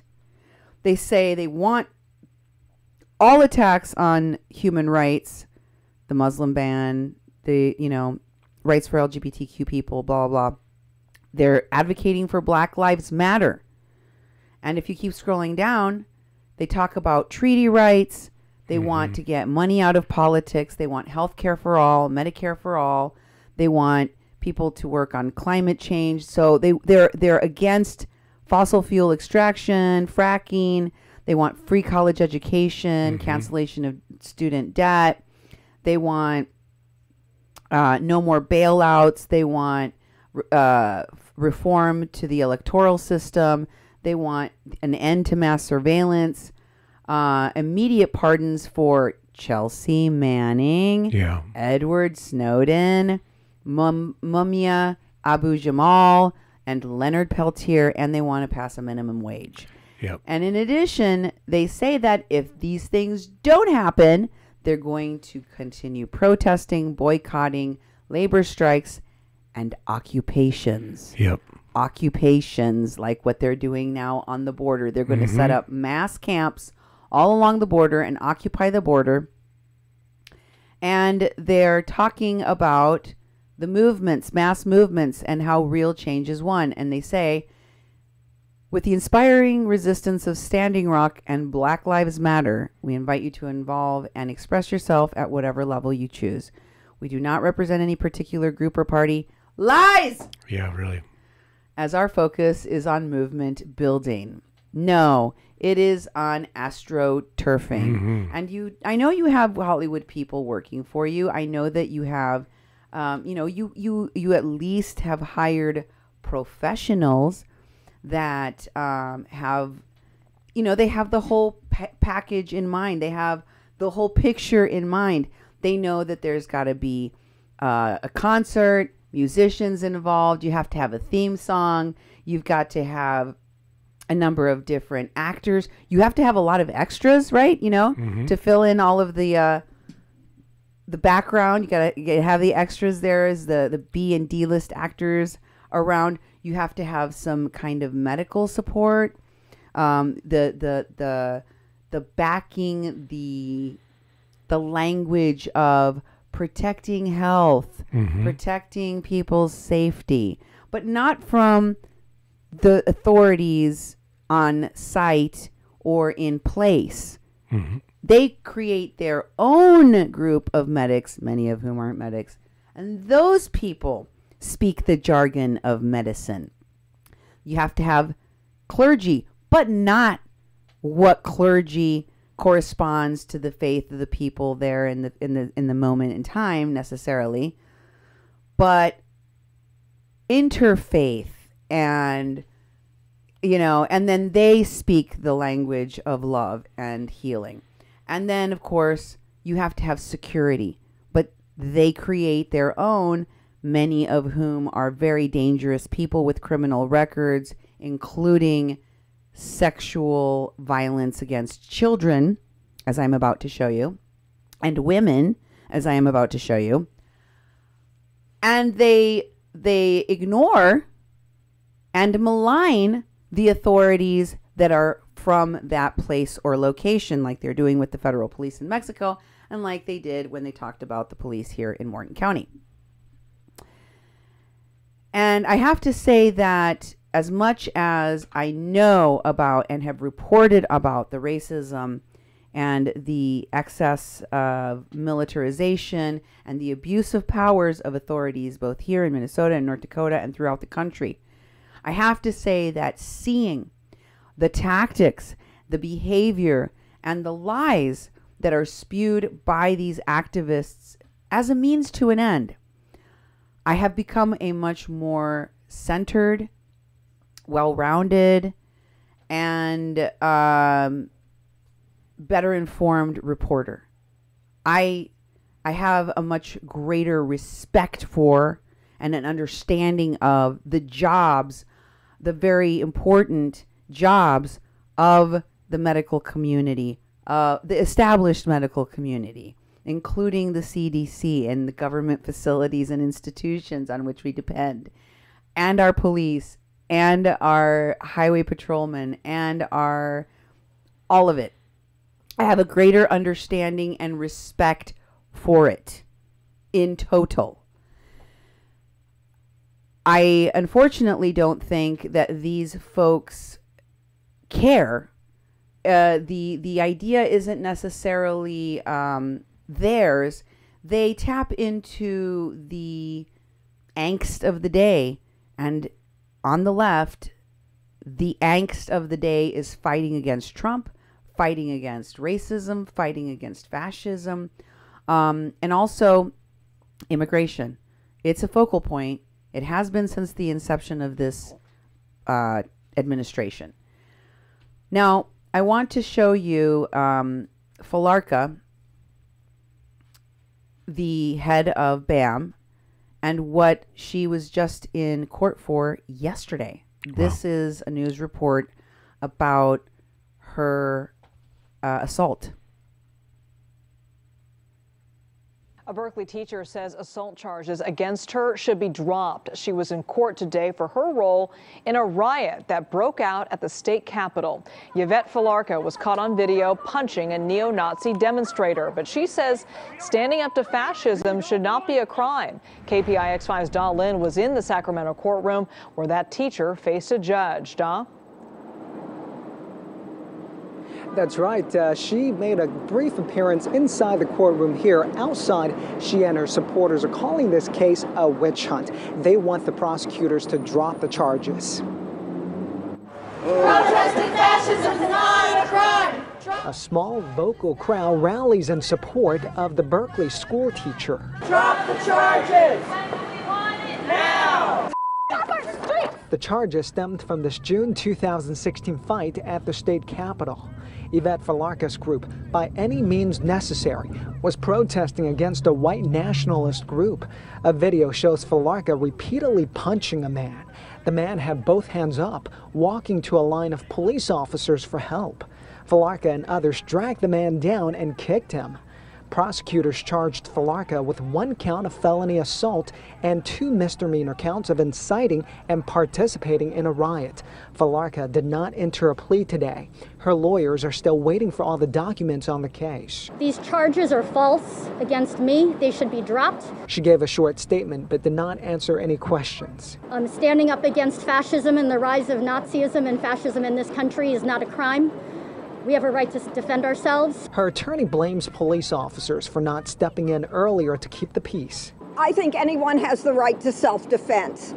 And I think what's shown on that video is partial and incomplete. But some people who have seen the video say that's nonsense. I think it's crazy when you have clear evidence. I mean, I think it would be a real travesty of justice if they actually dropped the charges. Falarka is scheduled to teach at her Berkeley Middle School at the end of the month. The school legally cannot fire her unless she's convicted of a felony. Falarka will return to court October 4th. Now, if convicted of this felony, she'll lose more than her job because that assault charge, well, it carries a lengthy prison sentence. Live in Sacramento, I'm Da Lin, KPIX5.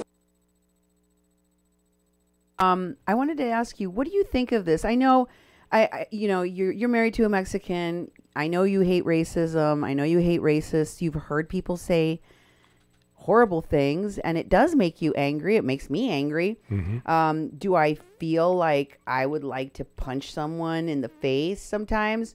Sure. Have I done the punching? No. It's you're committing a crime. I mean, you can feel a lot of rage. What do you think of this Falarka and BAM? Well, it comes back to basically these tactics again, and I keep on thinking about, we've heard in your program tonight, we've heard about the nonviolent direct action. They took out the nonviolent civil disobedience part and call it just direct action. And the idea that part of your organizing strategy is that you fight back. I mean, this is what the Anti-Racist Action, the ARA, which is a bunch of young white kids in the 90s who had this anti-racist group, but basically they were friends with Nazis. And a lot of what these people are doing is that they're using the same tactics, but they're saying they're on the good side. They're fighting against the hate, and they should be able to defend themselves. You know, they should be able to beat the crap out of a Nazi. You should be able to beat the crap out of anyone who touches them. It's self-defense.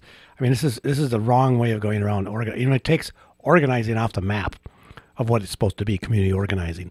In fact, part of the problem is that a lot of these people have taken activism as a primary thing of what they do. When I was in organizing school, activists were our enemies because they weren't part of the community. They were self-directed. They weren't accountable to anyone. They just did what they wanted. They took on issues they might not even be affected by, but it was their passionate issue, and they were an activist on it. Now, I'd meet people in communities that they were affected by the issues. We called them leaders. We didn't call them activists. So activists has always had a dirty name to me. But these people wear it proudly because they don't have a history of organizing. And also for her to we're going to go bust some heads. We're going to go to these rallies, or we're going to stop these people. We're going to disrupt it and do it with violence because we can, because it's our call to do violence, and we got to fight violence with violence. And they think it's cool.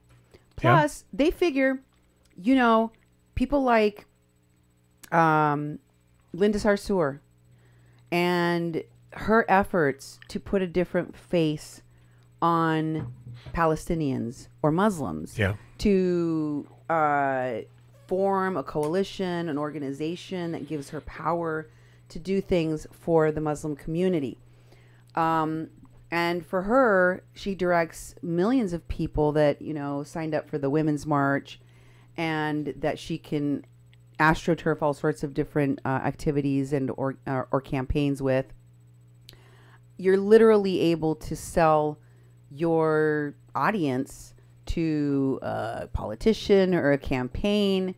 All they need to do is have you direct them to do a march, say for the Poor People's Campaign, like you saw recently done by Linda Sarsour, and also to mobilize people to go and help on the border in Tijuana, as you've seen Linda Sarsour is getting ready to do and is already working on doing. And part of you thinks, well, what's wrong with people that are like-minded activists jumping on this issue and helping? We need as many people to help as possible. The thing is that what you just said about people that aren't affected getting involved can be very dangerous, especially to vulnerable people, particularly people of color, women, children, etc. That's exactly what's going on here with this caravan. Oh, yeah, I agree. That's exactly what's happening in Mexico. And Yvette Falarca had her sights on the detention center crisis, the problems with migrants for a long time. I showed you that a contingent of these folks were in Tornillo, Texas recently. People that you'd previously seen associated with Standing Rock, and even with this disaster vulture stuff that we saw out in Puerto Rico, like Alex Cohen and Lisa Fithian. And here is a short video of Falarca talking about Tornillo, Texas. Okay, good. Hi, I'm Yvette Falarca. I'm a national organizer with BAM by any means necessary. A carload of us who are BAM organizers have been driving for the past 2 days, and we just crossed the state line into Texas. So we're now right outside El Paso, about an hour outside of Tornillo, Texas, where we are very, very excited to join all the other people who are mobilizing to the Tornillo, Texas tent city concentration camp for children to demand that it be shut down, and that we shut down all these concentration camps. We really hope everyone who can hear us can join us, to come out here, not just today, but to also join us as we continue to mobilize mass protests and direct action at the border, especially at these concentration camps, and to demand that everyone, all the detainees, be freed, but especially that the children be freed and joined and united with their families.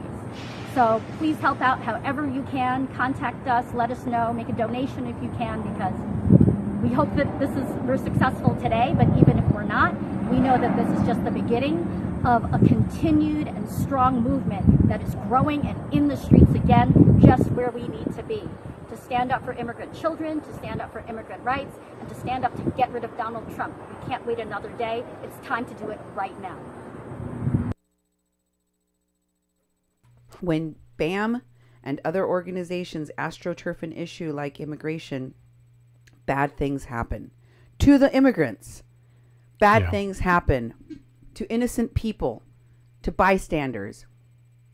And these folks are navigating right under the radar, pretending to be advocates, activists, regardless of whether or not they have the background or the training for it. Myron Dewey was recently at the Mexican border doing a video with Tony Cervantes, which he never names or shows the camera on. And they were basically trying to let folks know that they were learning things, that they had done all these things today. Here's a little clip of what the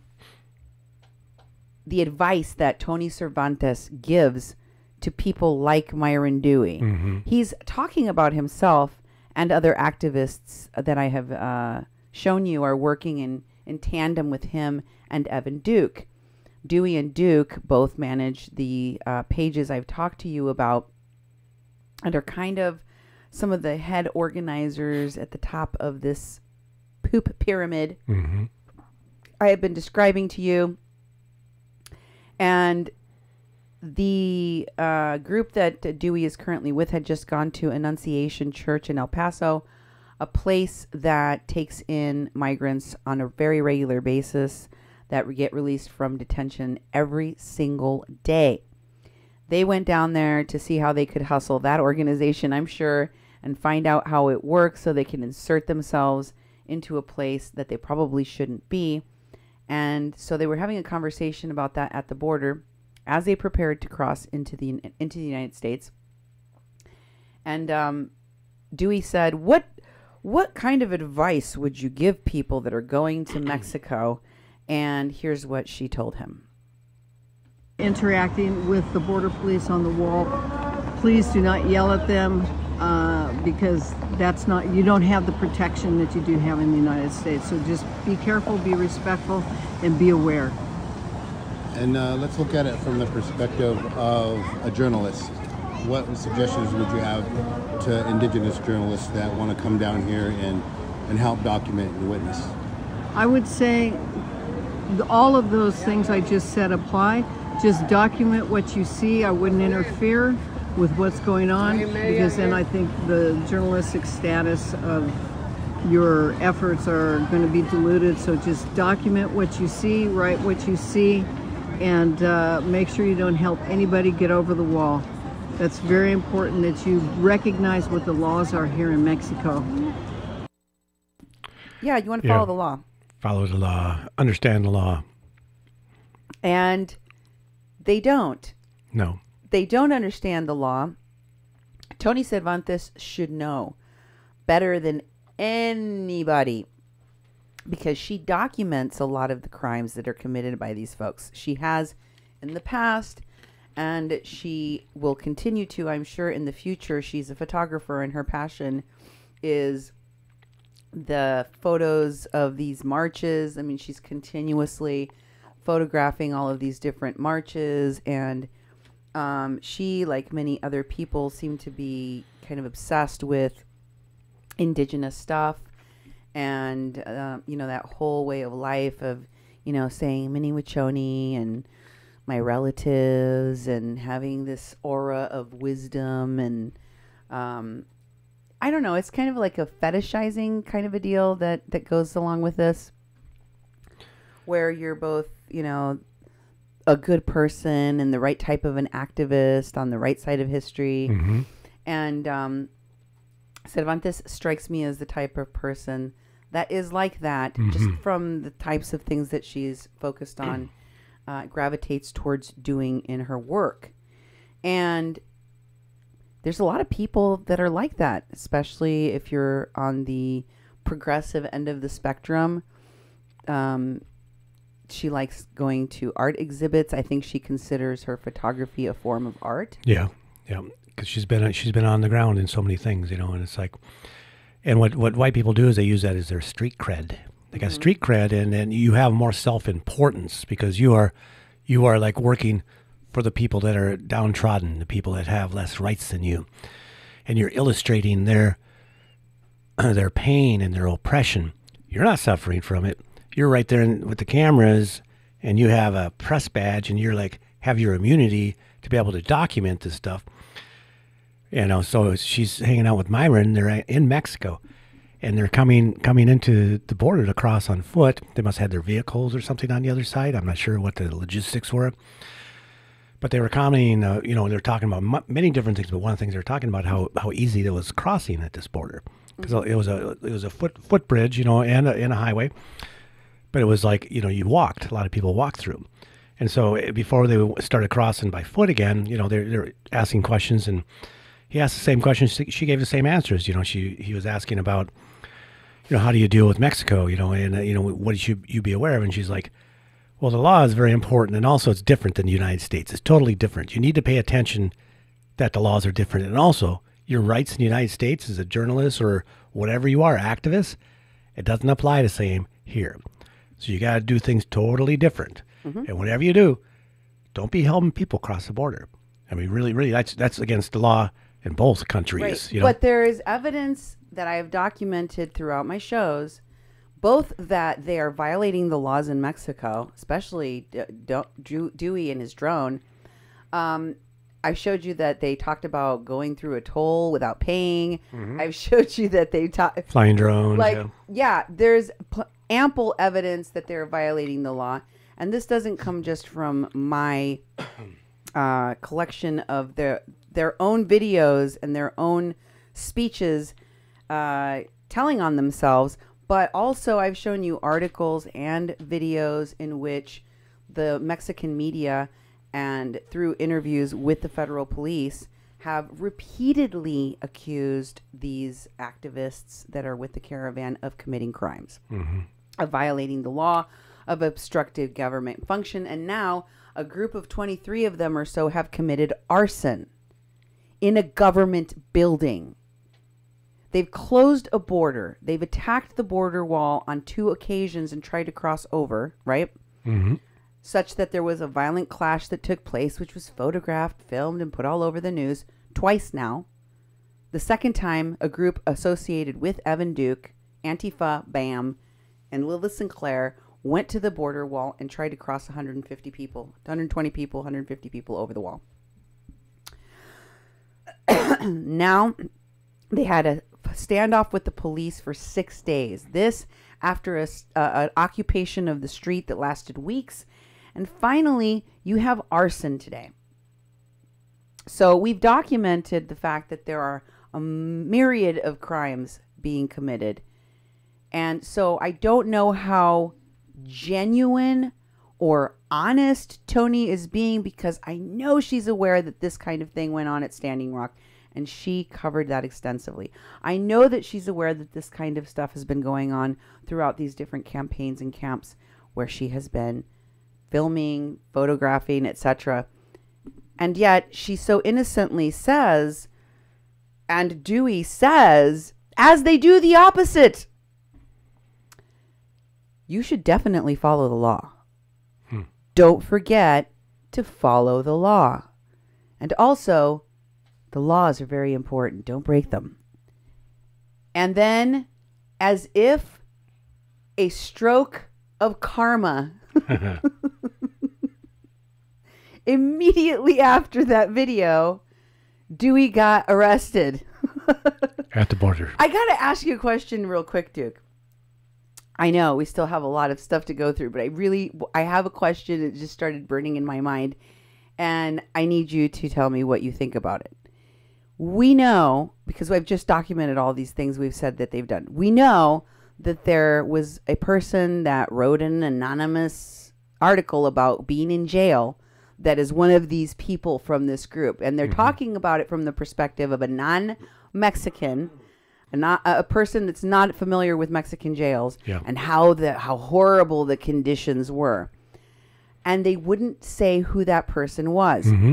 Now, at the time, I thought, well, maybe because this person is still not out of jail, they don't want to ID them because people inside might hurt them or the cops might hurt them or something, right? Yeah. But by now, one would assume they're not in the jail anymore, right? Yep. What would be the reason for never telling anybody about the plight of this one particular activist or person? Because every single person that went to jail, probably other than Kathleen Bennett, one of the only truly innocent people that ended up there, was featured in one of these phonies films or posts or documentaries or articles. Every one of them had a GoFundMe up. People were writing letters to them. They told you everything they could about that water protector hero that went to jail for the cause. But this one, why do you think that is? I don't know. You're asking me this question that I think you have an answer for, but I don't know. You get I don't have an answer. Oh, then you're. I'm trying I to thought you're trying figure to. out thought you were trying to stump me, and it's like. No, I'm just thinking. Well, why wouldn't they? Because in Standing Rock, it was the credibility was being the arrests, but it's different because it's in a different country. It depends what the person got arrested for. I don't think they said what they really got arrested for.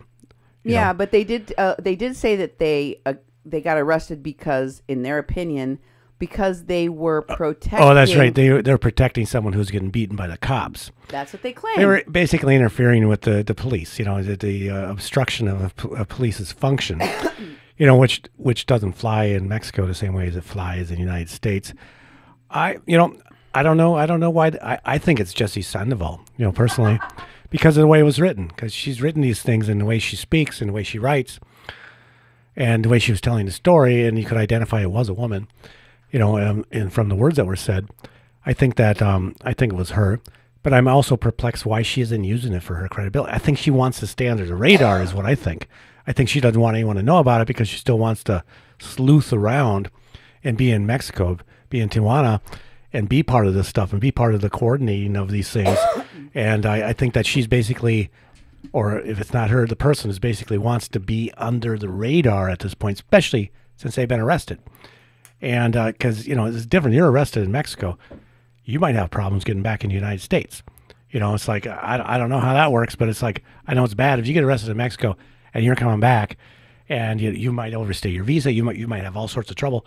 And that's what I'm humored about Myron Dewey, because here he is on the border talking about all these things and talking about how he's been across and this is the best place to cross. And then he tries to cross and he gets detained for 9 hours. He basically gets, well, we'll show you. He claims he was handcuffed. Here's the post. Here's the post that he made about it. Yeah, one moment. And he's talking about having been detained by Homeland Security for 9 hours. And in the video, he talks about how he was handcuffed to a chair. But here he says that 9 hours after being interrogated by Homeland Security, they kept my iPhone. Don't message me on any platform. That's why he doesn't want you to mess. That's why he said, don't message me. Don't say anything. Don't say anything to me, because they have his phone in their possession. What's wrong with that? If the cops had my phone right now, if the cops had your phone right now, what would they find on your phone that could be incriminating? Well, pretty much nothing. But also, there's some pretty sexy pictures of you on my phone. Well, you know, I would just go onto my Verizon account and I would take the phone, boom, you know. But nothing pornographic. I would be happy to publish a calendar of the pictures I've taken with go right ahead. my iPhone. Go right ahead. It's January. You still have time. What would be so terrifying to Dewey for people to talk to him about on his iPhone or in Messenger that the cops, if they saw it, would be able to use it against him? He must be scared that they're going to be able to crack the code on his phone. Because he's coordinating this stuff. He's coordinating people crossing the border illegally. He doesn't strike me as like, oh, he definitely is. So is Evan Duke. Yeah. And he knows that they're going to be able to see the crime on his phone. Yeah. You're so right. Of course. That's what they're doing anyway. I'm surprised they don't have a self-destruct program on their phone that they can actually remotely delete everything. Yes. Yeah. Well, I don't want to give them any ideas either. Take that back. Look, all I am saying is that there's something he's hiding. Oh, of course. He's terrified, even though he never gave him his code. So here's a clip of that video. I was detained at the border, and I was randomly selected and put into the back. From my last live feed, from that moment, from that time till just now, I got out of Homeland Security. Almost 9 hours. And they harassed me. I don't know if you could handcuff me to the chair. I was the only one handcuffed. Anybody in there, nobody in there was handcuffed but me. And they put me through a process. They booked me with no charges, took my fingerprints, took my my picture, all like a booking process. And from that point, I started to ask them questions, which we have that right in our constitutional right. They took me to the interrogation room, which happened. I was able to get a hold of you, and I told her that they're getting ready to interrogate me, and they says, no, we're not interrogating you. I says, well, that's where I'm at. And this was customs officers, and so the interrogation started, and they try to create a narrative. And they says, you're not around terrorists, are you? Are you taking pictures of bad people? And I says, well, yeah, there's a lot of bad people that I take pictures of. And so I started off with my language. I started off with who I was traditionally. And I've been using my tribal ID to cross, all year. And I shared with them that this is our inherent right, and I shouldn't have to feel like a trespasser in our own lands. And that if you ask me the right questions, I'll give you the right answers. But if you try to create a narrative that is a false narrative, I will not answer the questions you want me to answer the way you need them to answer, because that's not how I'm gonna answer your questions. So there was a male, there was a female officer, and she was respectful. She actually started in on me a little early, but she actually came, and he kept asking her, do you have any questions? And she was like, she was just listening. And I started sharing about the traditional migration, of the natural law, how it was being, when they asked me a question, I was answering them. So he asked me, are you here to protest the wall? I says, I'm here to document the natural law that this wall is building barriers up to. And kind of hard to think about all the things that he was saying. So you heard him lie to Homeland Security, right? Yeah. Hopefully you guys have a way of getting this information from the video and listening to the whole thing yourselves. Did I put the links in, Nemo? I don't know if I did. I didn't. I guess I didn't. I do have the entire video. If one of these videos that I've told you are very important to the documentation of these people's own criminal activity gets deleted and removed, y'all let me know, and I will make sure to bring forth receipts so that we can prove what we have stated we have found in evidence. I don't want to play hour-long videos that these people put out that you can go watch on your own later. Yeah. And you've seen what it looks like. All you need to do is go to Digital Smoke Signals and watch that whole thing. Yeah. The other report and many others that I have brought to you from Mexican television come from a variety of news sources. I highly recommend that you follow them and give them your support, like Dale al Play, one of the many that I've shared with you here on A Mexican Crossing Lines. So I just wanted to briefly talk about this video, Duke, because here's something that most folks didn't see. There's two videos, right? First, there's a video of them at the border. Yep. before they go on. Mm-hmm. And then they go through this, like, they start to cross because they're crossing on foot. Mm-hmm. And he's videotaping the crossing, and he goes, there's the bathrooms, and they walk, and there's vendors on that bridge. And they talk about how people were sleeping on this bridge. Mm-hmm. And that there is along the way checkpoints on the bridge. There's officers on the bridge that are not checking people's IDs, or not making you identify yourself or show anything or turn off all your cameras or anything like that. Kind of like when you walk through an airport. Mm-hmm. But they are looking at people, and they are asking people, are you an American citizen? Where are you from? Yep. Just like they do in airports or bus stations these days, where they may not be stopping you and asking you for your ID and checking your boarding pass and all this stuff, but they are watching people for suspicious activities, right? Yep. So they pass this point where there are these two guards, and they ask them, are you American citizens? And they respond, and he says, oh, they didn't ask us for our IDs. And as they're getting closer to the building where they're going to have to get in line to go through the border crossing, they say, Myron says, I'm going to have to turn off my camera. I'm going to have to stop live streaming. And Tony Cervantes says, why?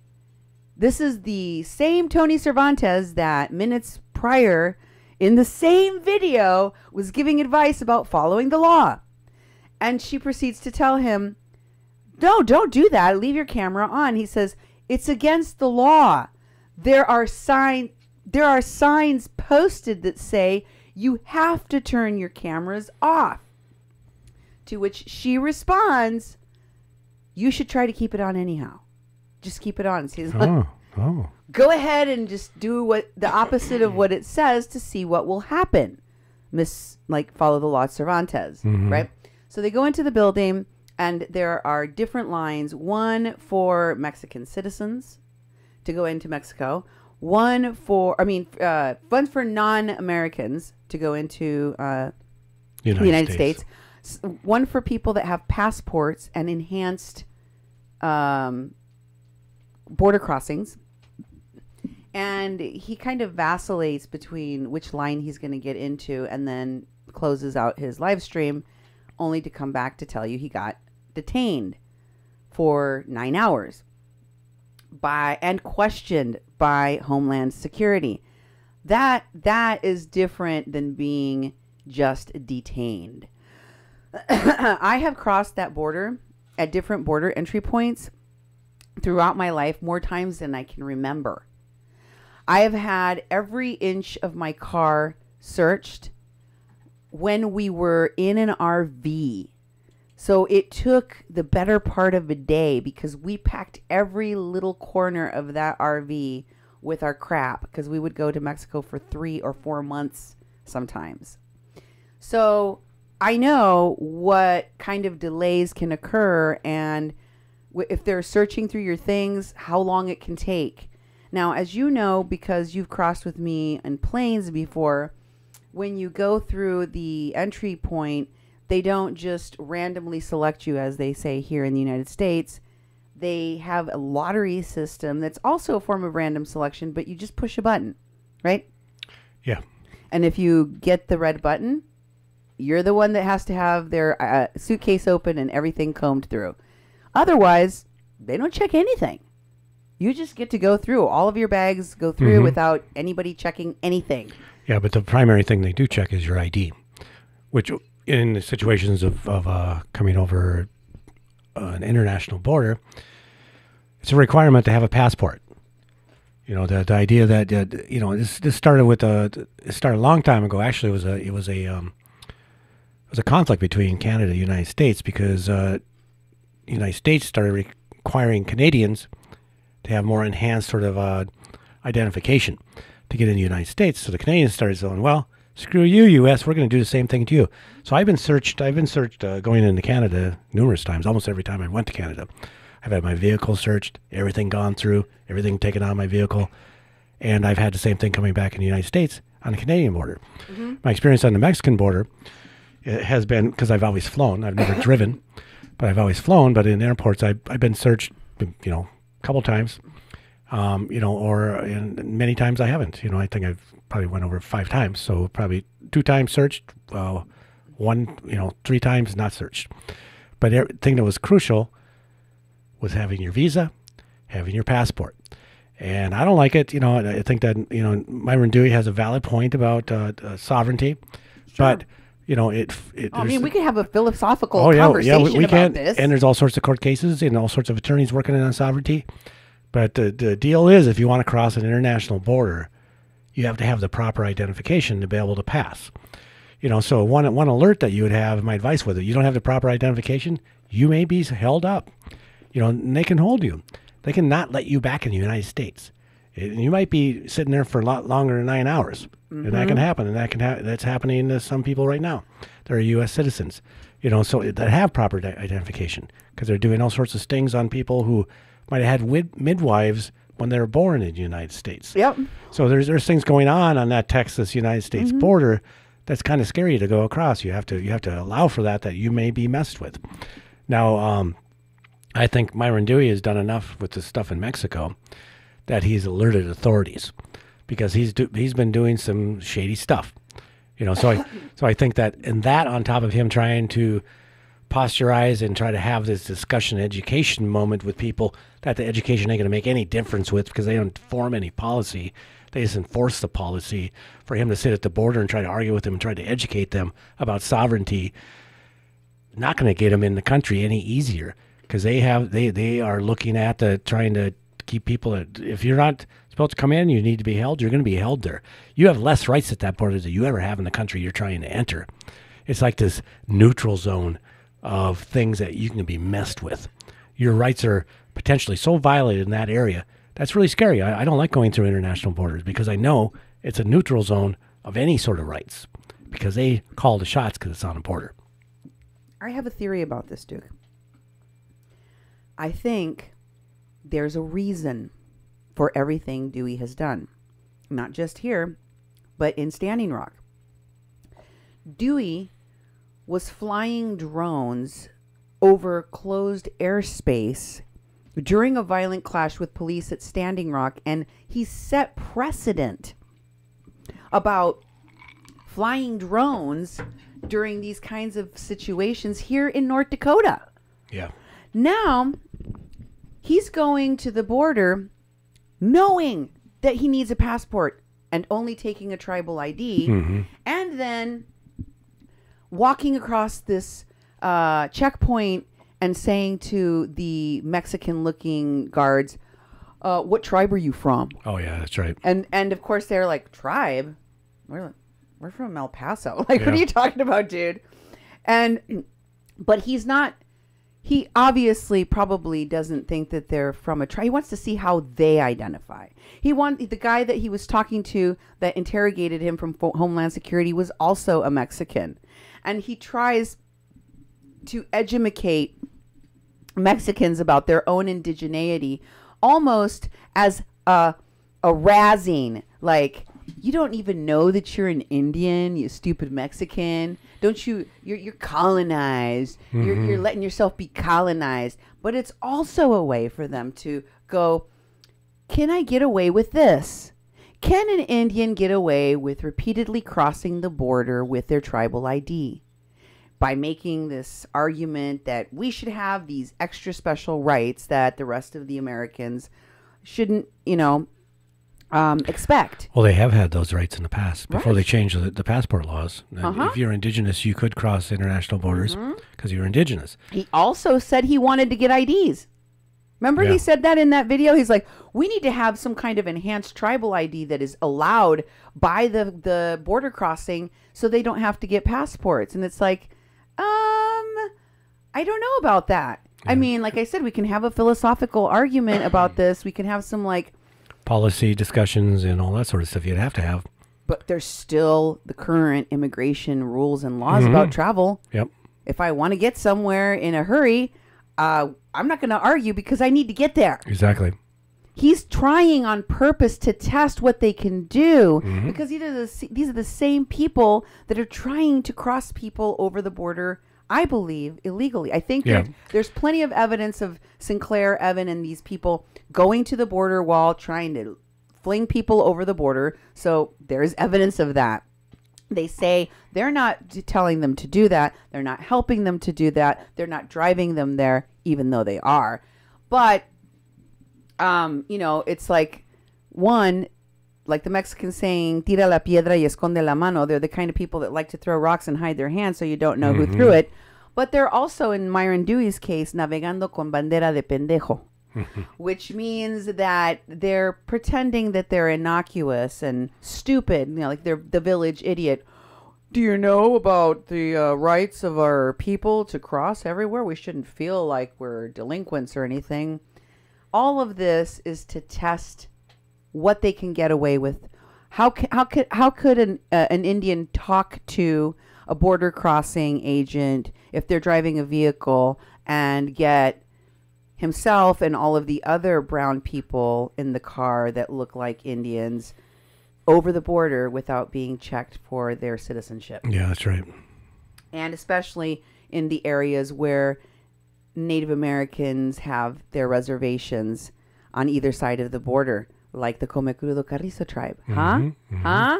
Yep. And they're talking about it. They're openly talking about it on these platforms. So it doesn't, you know, take a rocket scientist to figure out that this is a likely possibility for why they're doing it this way, why he's getting himself into this kind of trouble, unless he just likes hanging out with Homeland Security. Here is the conspiracy post that he made about this, and he says, you want to read that, Duke? Today I spoke with Homeland Security. Officer Gonzalez, who was a customs agent, also one of 3 interrogators who interrogated me yesterday until 2:30 a.m. in the morning. He asked me for my password to my phone, and he said once my phone is unlocked, I can come and get my phone. I told Gonzalez that he was not honest. He continued to violate my constitutional rights. Therefore, he can mail me my phone. Gonzalez says, you just sent me your passwords, and I answered your questions, and I am no longer in an intimidating position to forcefully answer your questions. Mail me my phone, and hold yourself accountable to the 30 days you said it would take. He tried to steer the conversation in his favor, and I said, we are done. We have no choice but to stand. We are never alone. Our ancestors are always with us. Water is life. And he put up a picture of Standing Rock, you know, with the concertina wire. The chicken wire with frozen water on it, you know, so he's equating his trauma to that same thing. And he's talking about historical trauma in this other post. You heard Lilith Sinclair talking about this historical trauma. You know, it's crazy when you think about how they're talking about it in the context of manufactured clashes for documentaries with a bunch of extras literally come from Hollywood to, you know, act in these theatrics that I don't know what else to call them. Here's his historical trauma post. What does he say here, dude? Don't ever feel that you're alone. Your ancestors are always with you. 9 hours of Homeland Security interrogation reminded me of what all of our tribes and ancestors went through in history. As an educator, my answers to Homeland Security was historical knowledge and facts of indigenous history, historical trauma, and so much more. Each interrogated question I answered with historical facts our ancestors went through. 2016 to 2019, we are still witnessing. I felt I could not talk to Homeland Security and custom agents as a human being, so I had to talk to their spirit. It was the only way I could get through to them. Myron Dewey. Digital smoke signals. And he posts a picture of... What does the historical trauma come from? Indigenous sovereignty. Oh, it's Standing Rock. It's Standing Rock. Mm-hmm. Mm-hmm. It's Standing Rock, it's Standing Rock, it's Standing Rock. Mm-hmm. Who else is all theatrical Well, we have LaDonna. She puts out the waterworks pretty good. She raises money with tears. And another one that does is Wania Locke. She's getting involved. Here's her video. This is a mashup that we made of her recent video talking about Tijuana. And here comes the waterworks. Heartbreaking because I knew exactly how they felt as being from Standing Rock and watching it all go down in my homeland and feeling it, seeing militarized police and military people protecting corporations over people. It's heartbreaking and it's unnerving, and this is why we have to stand together and it's recognizing that civil disobedience is the key. And this is what we need to have in all communities. We need civil disobedience in all communities to take on a corrupt governing system. It doesn't matter if the governing system is in Mexico or in the United States or even in Canada. More than rallying, it means more than marching. It shows that the only way we're going to do this is through civil disobedience and recognizing that they're breaking their own laws. They're breaking their own laws. They're not following their own laws. They're not following their own judicial system. So, what's the word of the day, kids? Civil disobedience. I guess civil disobedience. How many times did she say it in that video? Well, lots, and everybody else is using nonviolent direct action. Mm-hmm. Now she's talking about civil disobedience, which is a little bit different when you add that into your direct action stuff, you know. What is the difference? Well, civil disobedience is usually you're chaining yourself to something. You're breaking the law. Civil disobedience, you're civilly being disobedient. So you are breaking the law. It's part of the action. You're subject to arrest when you do a civil disobedience. Nonviolent direct action is civil disobedience. It's civil disobedience. That's what they're professing. They're professing going over the line. The police say, "Do not cross this line." Direct action, you go right up to the line. You may taunt it, but civil disobedience is you go over the line. Right. These people are all talking about going over the line, which you have to train for, which you have to be equipped for. Arrest, the bail, all the things that you would need, protection of your life, protection of the life of the people in your group. They're sounding the alarm now. Yep. So they are definitely saying this is what we're going to do. Civil disobedience. Lilith Sinclair has told you they're going to need to do this. Wania Locke tearfully tells you we have to break the law. We have to break the law. The other people are breaking the law. We're all breaking the law. Yeah. Now, this Tony Cervantes, as much as she is an artist and a photographer, is very aware of this. People like Rob Wilson, like Doug McLean, like Wania Locke, they're not just journalists. They're not just activists. They are participants. Okay? Let me show you her Facebook. And here she's talking about, at the very top, as you can see, what happened to Myron and her. She is posting about this, horrible thing that they did to her and Myron. I'll go through that in a minute here. This is a picture of her at an art exhibit. And as you can see, those are her own photos that she took at Standing Rock. She was right in the thick of almost every major action that took place there. And I'm talking about up close and personal, in the face of the cops at in the middle of the standoff where the tear gas and the pepper spray was. And here she is at El Barretal. Now, here's her post. So this is not this El Paso arrest and detainment. She was also detained for 9 hours. She did not talk about what happened to her in her interrogation. But here is what that post is about, where she's very angrily telling people that they were detained. She said, "Alert! Breathing while native.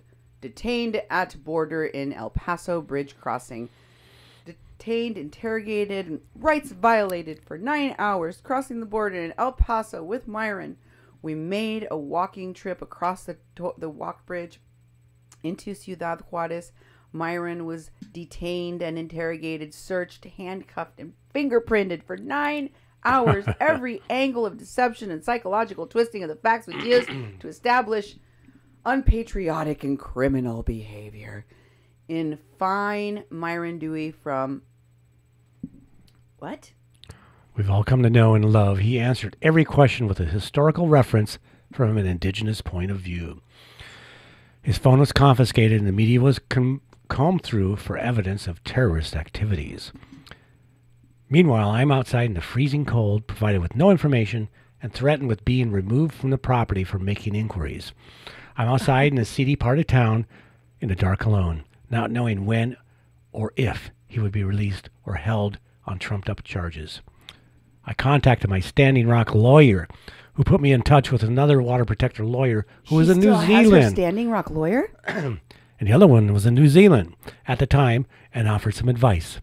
Thank you, both of my 2 friends who hugged me on the phone. Who hung with me on the phone. phone. Hung with me on the phone. Stayed with her on the line. I see. I could not abandon him. He was exposed to an unsavory part of town in the middle of the night. This must be a taste of what separated migrant families go through. No information. Forced kidnapping of the children and separation of families.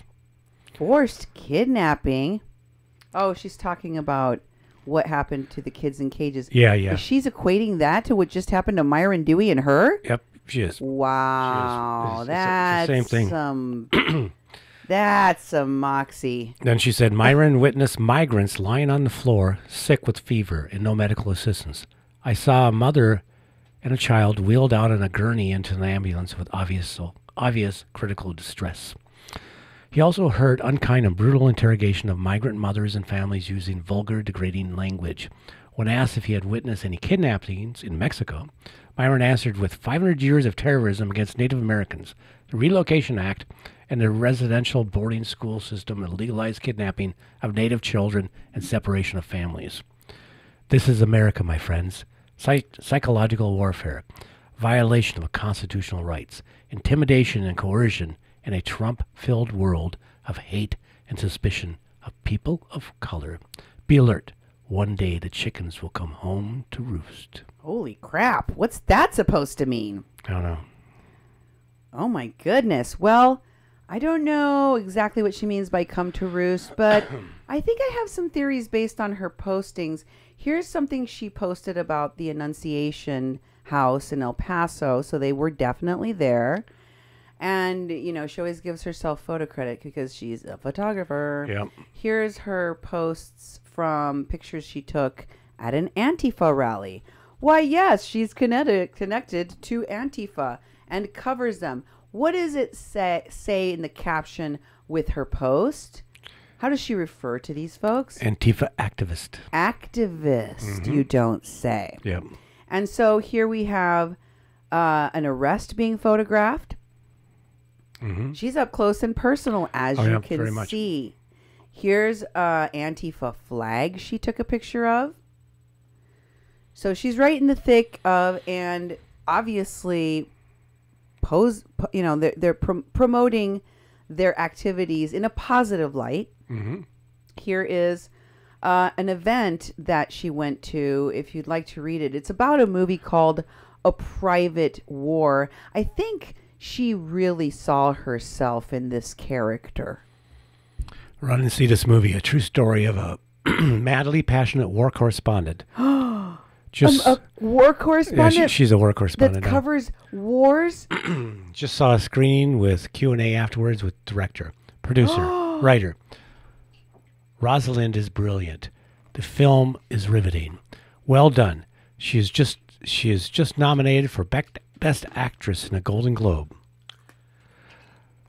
Must-see thriller. Also good for Standing Rock folks to see as it deals with her PTSD from covering the war zone. A clear understanding of the psychological effects of imminent danger. It's great. Wow.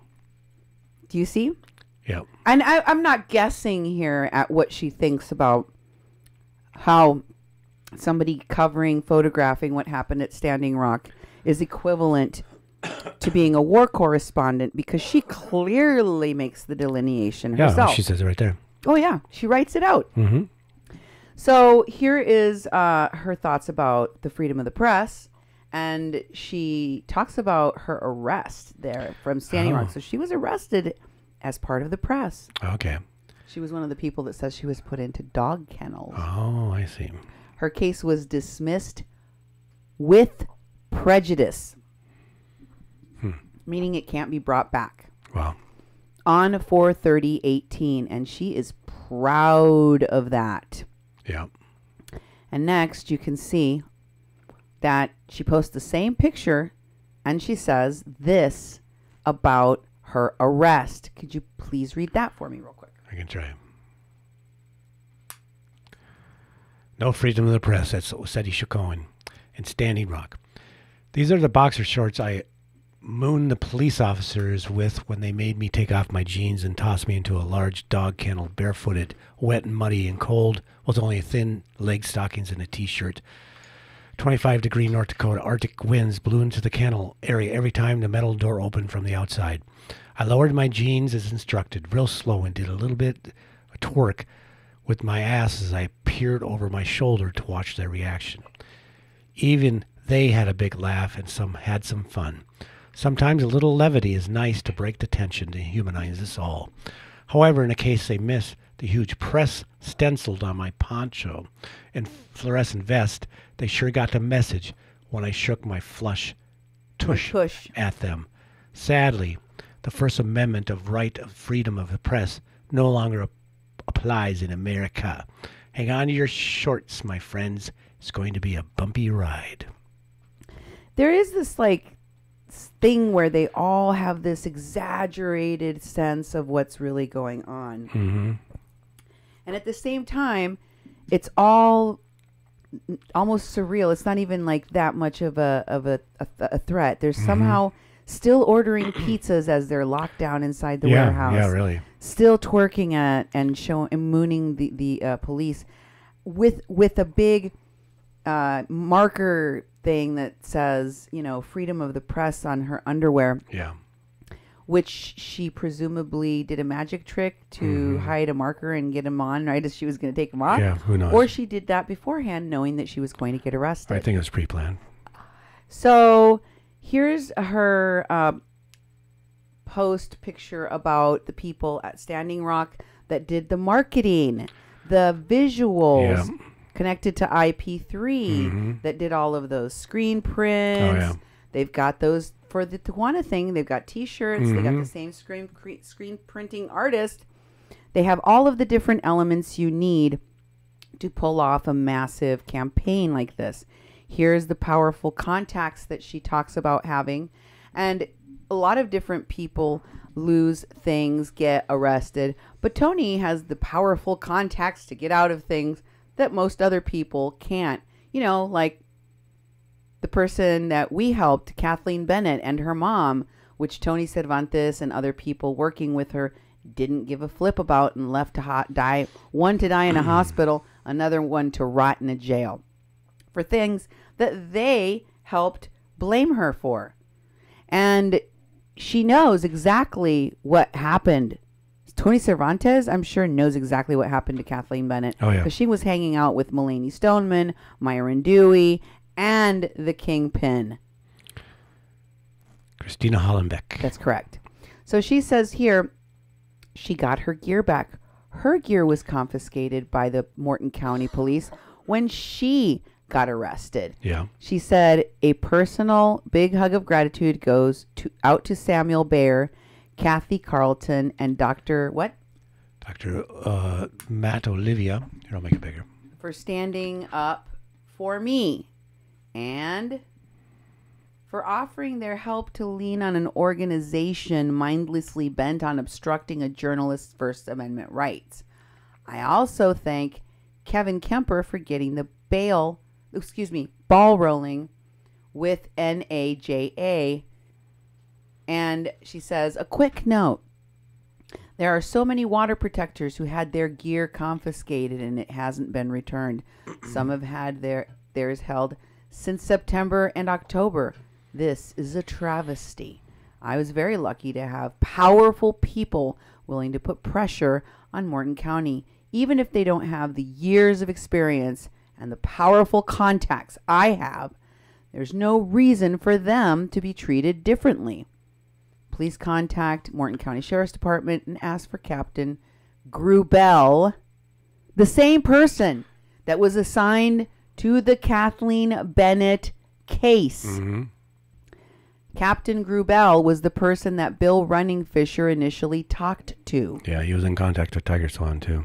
And ASA Goyer, and demand equal treatment for all people. Oh, wow. Yeah. Does Tony care about equal treatment for all people? No. Did they care about what happened to Kathleen Bennett and the cover-up that they did for that? No. Nope. So, I mean, do they do some good sometimes? Maybe. Do they do some bad crimes? Yes, definitely. Here's some of the other people that she loves to film and or promote or protect. We have Arvel Looking Horse. Mm-hmm. This is a march somewhere in In Washington, DC. D.C. Yeah. Here is Cervantes taking a picture of all of the usual suspects. That's right. That's right. There's Vanessa Bolin, who filed a false police complaint against Kathleen Bennett. Kingpin, Christina Hollenbach with the blonde hair in the back. Nexus Billionaire Wealth, working with Marianne Thompson Frank. There's Linda Blackelk, who befriended and worked with all of these medics that had the audacity to make a false police report and then that never got punished for any of it. Yep. There's Winnie Alok, La Llorona, and Paula Antoine, who helped start the Flint Flop House, where Jordan Sheridan later raped a woman in Flint. And Chelsea Lyons Kent, one of the people that these folks were supporting, in addition to Angelo Sison and others who started that Wolves Den, as they called it. Here's a picture of Cervantes promoting Vanessa Bolin. Oh, yeah. And here is Mulaney Stoneman. Oh. And Myron Dewey. Okay. There's Myron Dewey right behind two women. Yep. And there, the woman in front of Myron Dewey is Mulaney Stoneman. She's right next to the hooded lady with the blue was a scarf on her head. That's Faith Spotted Eagle, honey. Okay. Right next to Mulaney Stoneman is Faith Spotted Eagle. And of course, here she is hanging out. So you think that this woman who took a picture of all of the people that put Kathleen Bennett in jail falsely had no knowledge of any of it? Nope. Even though she talked to the same lawyers from Standing Rock that had all the knowledge same people. of all of the same people that had knowledge of this huge story. And of course, they also know people associated with the Women's March. I'm guessing that would be Linda Sarsour. Oh, yeah. And they organize with Hollywood stars and heads of organizations like the Indigenous Environmental Network, Joy Brund, Dallas Goldtooth. There's his daddy, Tom Goldtooth, next to none other than Leonardo DiCaprio. Yes. And next to him is the chief of Standing Rock at the time, Dave Archambault. Yep. But who else do they hang out with? Well, it's the chief of the Cheyenne River Sioux Tribe, Mr. Frazier. Yep. He got to go on a trip too. And who are they hanging out with? The old woman that ended up getting taken care of by Mulaney Stoneman. Grandma Regina. Yeah. With the one that they used on their posters. And here's a post where you have comments from Anthony Gazzotti. You see O'Shea Spencer up there. O'Shea Spencer was at Standing Rock. O'Shea Spencer was at these other marches. They use the same Indians. They just have a huge number of them. The same actors, the same celebrities, the same politicians, the same circles of people. There's Anthony Gazzotti, who later went with some of the people that are in this group that are at the border right now to Puerto Rico. Yeah. That were working together in reporting like Activate Now, and Myron Dewey were working together and traveling together, etc. And the next picture, we have them at another march with the iconic, bird woman. And then we have the Oh, can you go back one? Who's tagged in this one? Angelo Sison and Joy Braun. And in the next one, you've got John Gonzalez.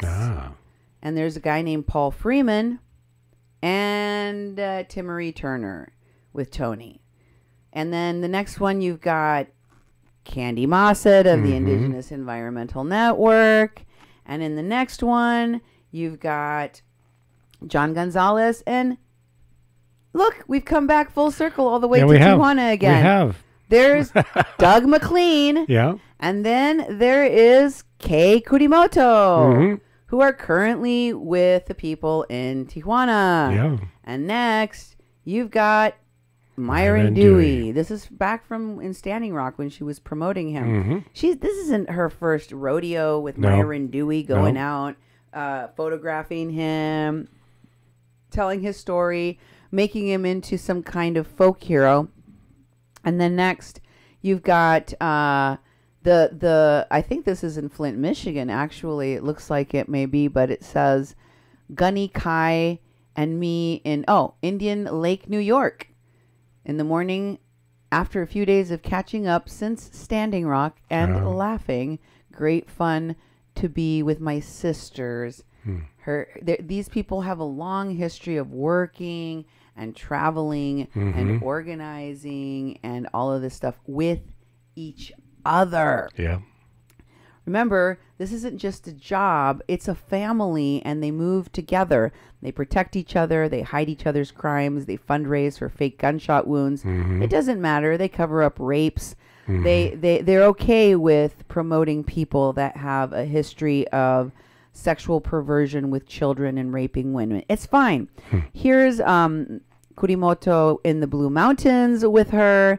And in this next post, we've got Jay Pino tagged in the comments, who was also at Standing Rock hanging out with Wes Clark. Okay. Remember that Bernie's Avengers group? Because remember, a lot of these folks also worked on the Bernie campaign, like Maggie Day and Seven McDonald and Winnie Wong and likely Kai Kurimoto and this Cervantes lady. All of them are, media creators, and they're working also with politicians like this guy you might recognize. This is the guy that ran for president, Martin O'Malley. If you remember, he was at Netroots Nation, the organization that Desiree Kane, the fake Indian, Miwok Indian, was heavily associated with, at which both Bernie Sanders and Martin O'Malley were heckled by Black Lives Matter protesters. Do you remember that? I sure do. They're close still. They didn't just randomly end up at Netroots Nation together. He was also at this march with them. They keep coming up with the same people. Prolific. You got to have some musicians in there too. But they also fly planes. But they also do the media. But they're also in the story, and they make the story, and they tell the story, right? Yep. He's a rapper, not guilty. And then you have the Raymond Kingfishers. He's holding up a book that he appears on the cover of.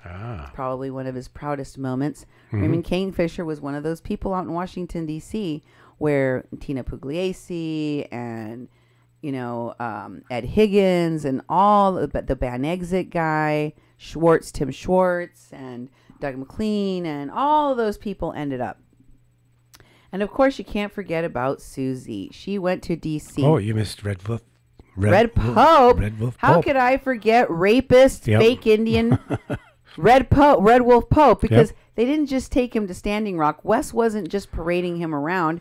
So is Tony Cervantes. So are all of these people. They were taking a predator of women that drugs them and rapes them. He's been found on video to have done this in more than one state. He's still in prison. And these folks were just taking him. This is the same guy that also purported himself to be a lawyer. That's right. One of the lead lawyers on the case that Kathleen Bennett's son was the first plaintiff for. The Jumping Eagle versus Trump case that went nowhere. Exactly. Maybe it was because Red Wolf Pope Not a wasn't a lawyer, but also because they never intended to do that. Revolution Truth just wanted your money, and Tangerine Bolin and her friends used that money to further their own careers. White people using the pain of indigenous people to further their own careers. Another person is Susie Desba. She was also in D.C. They just recycle the same people. This is back when she was still probably saying that she had lost vision in one eye. And here is Sison at another one of these rallies or marches. Here's Joanne May Spotted Bear, prominently featuring all of these people that are raising money. Whatever came of the stuff she was going to do with the treaty, she was crying at these. Every time you got a mic in her hand, she was crying and begging for money. And then here's Locke, Juanilla Locke, La Llorona, and you got Vanessa Bolin and Paula Antoine, all in the same picture. Wow. Next, you've got Paula Antoine all on her own, but I told you Kai Kurimoto is also friends with her. I showed you how they're all connected. So is she. She's also friends with the Hulk. Here he is, Mark Ruffalo. But he's not just at Standing Rock. This is at a different rally in New York City against Trump, an anti-Trump rally. So you can see right there she mentions that Mark Ruffalo is in the background. You think she just ran into him 2 or 3 times? You think it's a coincidence? I don't think so. I think that these same reoccurring stars work with the same people over and over again. Here she is meeting the head of the Black Panther Party in the 60s in New York and talking about him being investigated by the FBI. She's wearing her Standing Rock gear. And then, of course, we have Laura Livingston Berger. Behind her there, Lale B. She's got to be in the mix because she thinks she a Indian. And then, of course, you have the singers like Taboo of the Black Eyed Peas. We've seen him hanging out with Red Wolf Pope.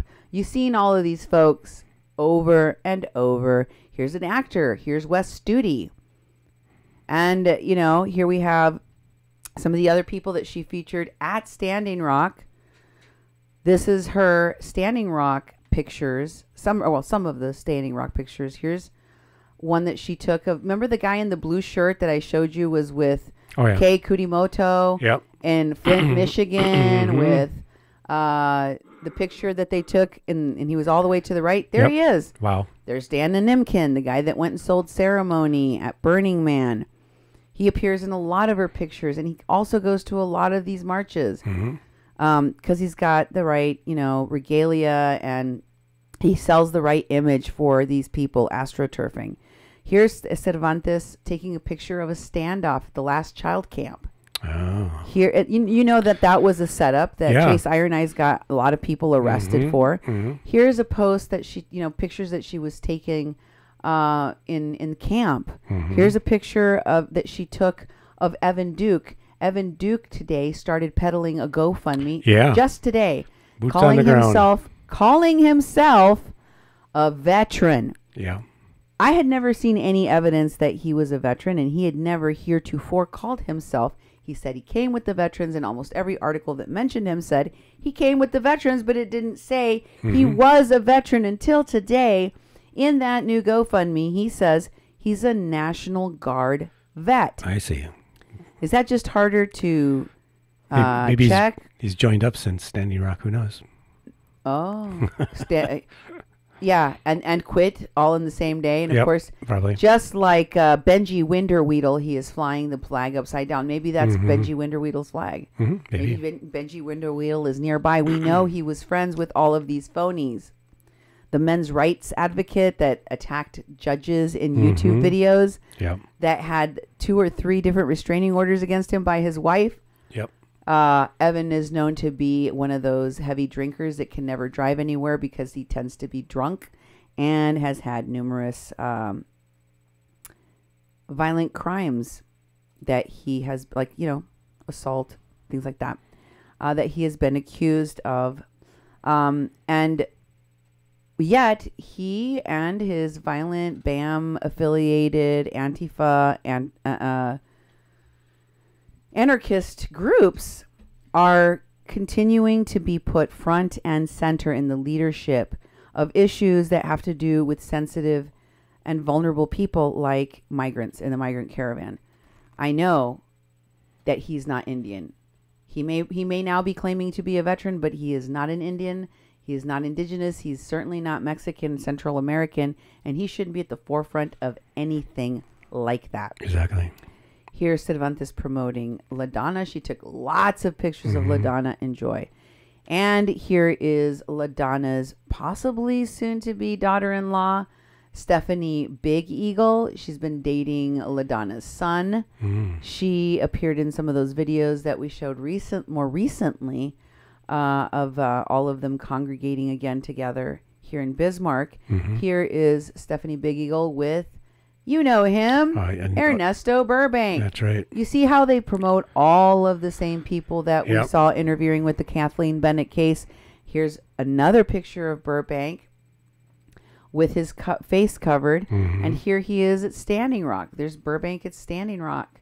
And, you know, that tattoo that they created was based on a design supposedly by someone else. But this Ernesto Burbank, I mean, some people say he stole it.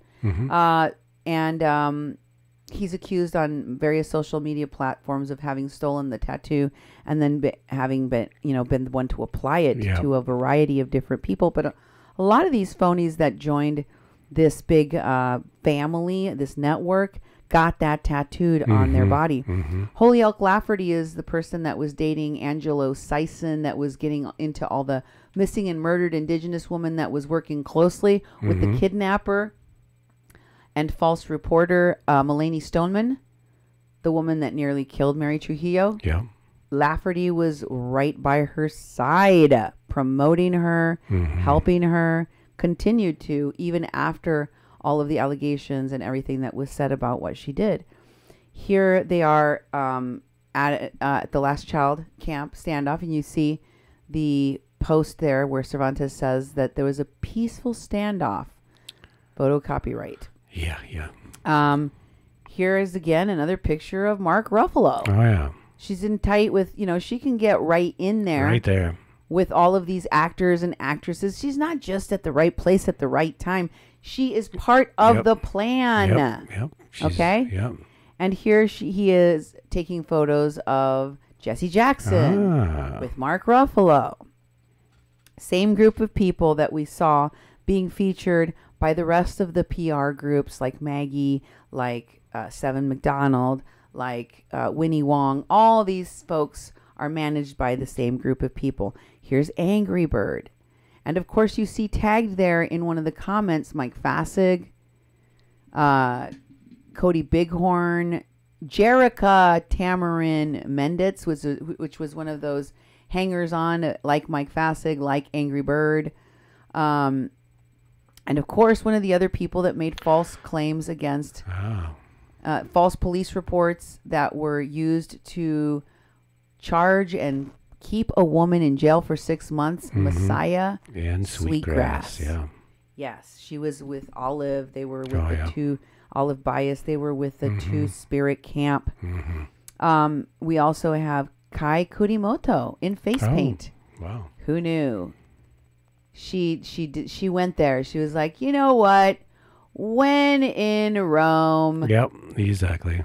Appropriate being an Indian and paint your face. You know, all these people just want to put face paint on. They just want to wear war paint and a feather in their hair. They have to do it.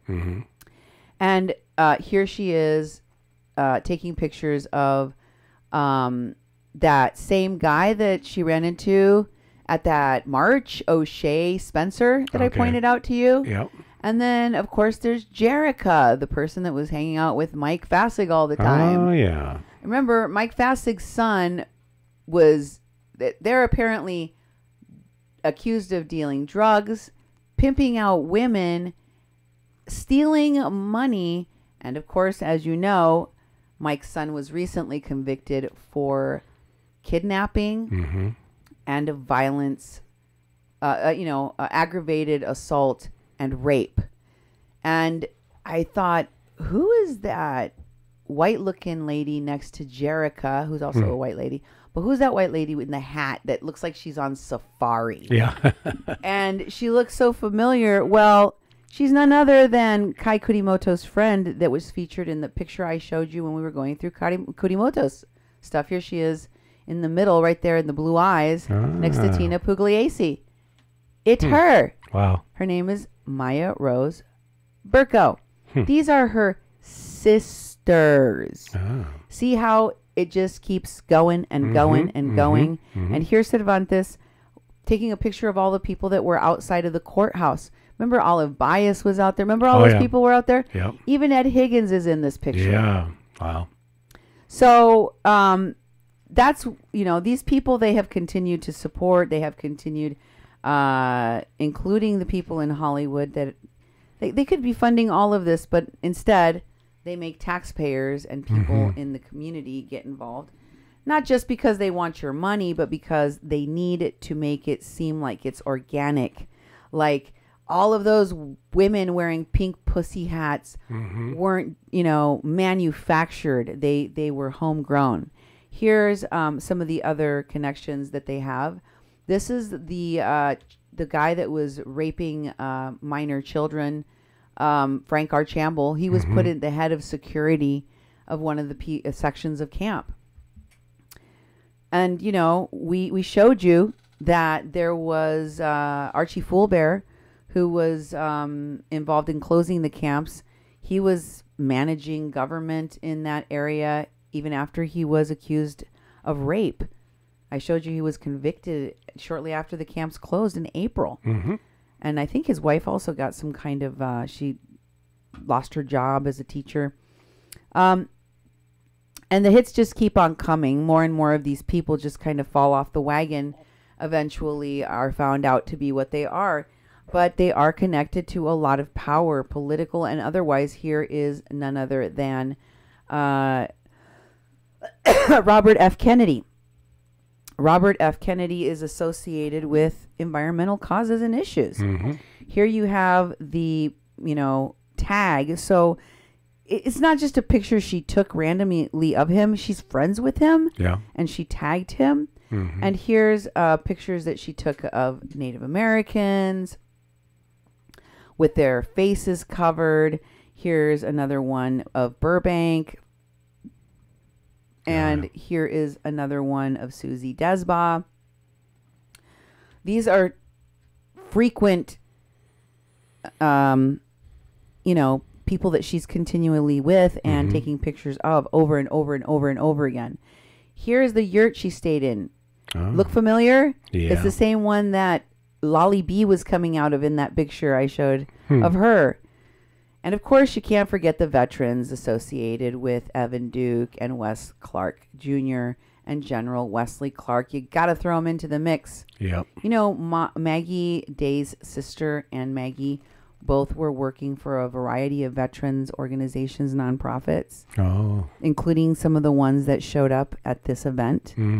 They worked on PR and promotion of those and fundraising for those organizations before they got the Standing Rock gig. Wow. And of course, here is Water is Life post that she made with some of the usual suspects, like Theron Begay, Myron Dewey, Dan Nanimkin, John Gonzalez, and whoever that guy Sonny is. And then we've got the tattoo everyone got. They all branded themselves with the same tattoo. And Tony is just a photographer, right? Yep. Just a photographer. I've been photographing a lot of things. I never felt the need to go and get in the fray and get branded and have myself branded. Here is the kinds of things she is there to capture. When Tony Cervantes is there, these are the kinds of things that will surface, that will happen. There will be rubber bullets and bruises. There will be gas masks involved. There will be goggles involved. There will be face scarves involved. There will be fire. And there will be pepper spray. There will be eye washes. There will be staples. There will be injuries. This is what she has arrived in Mexico to document, folks. And by God, they will get their pictures and their video. Because, you know, they got books to sell and movies to make. So, don't say I didn't warn ya. That's the update for today. Thanks for being with me here on Mexican Crossing Lines on 88.1 FM, KPPPLP Fargo Moorhead, where we are adding local color to your airwaves. Muchas gracias. Buenas noches.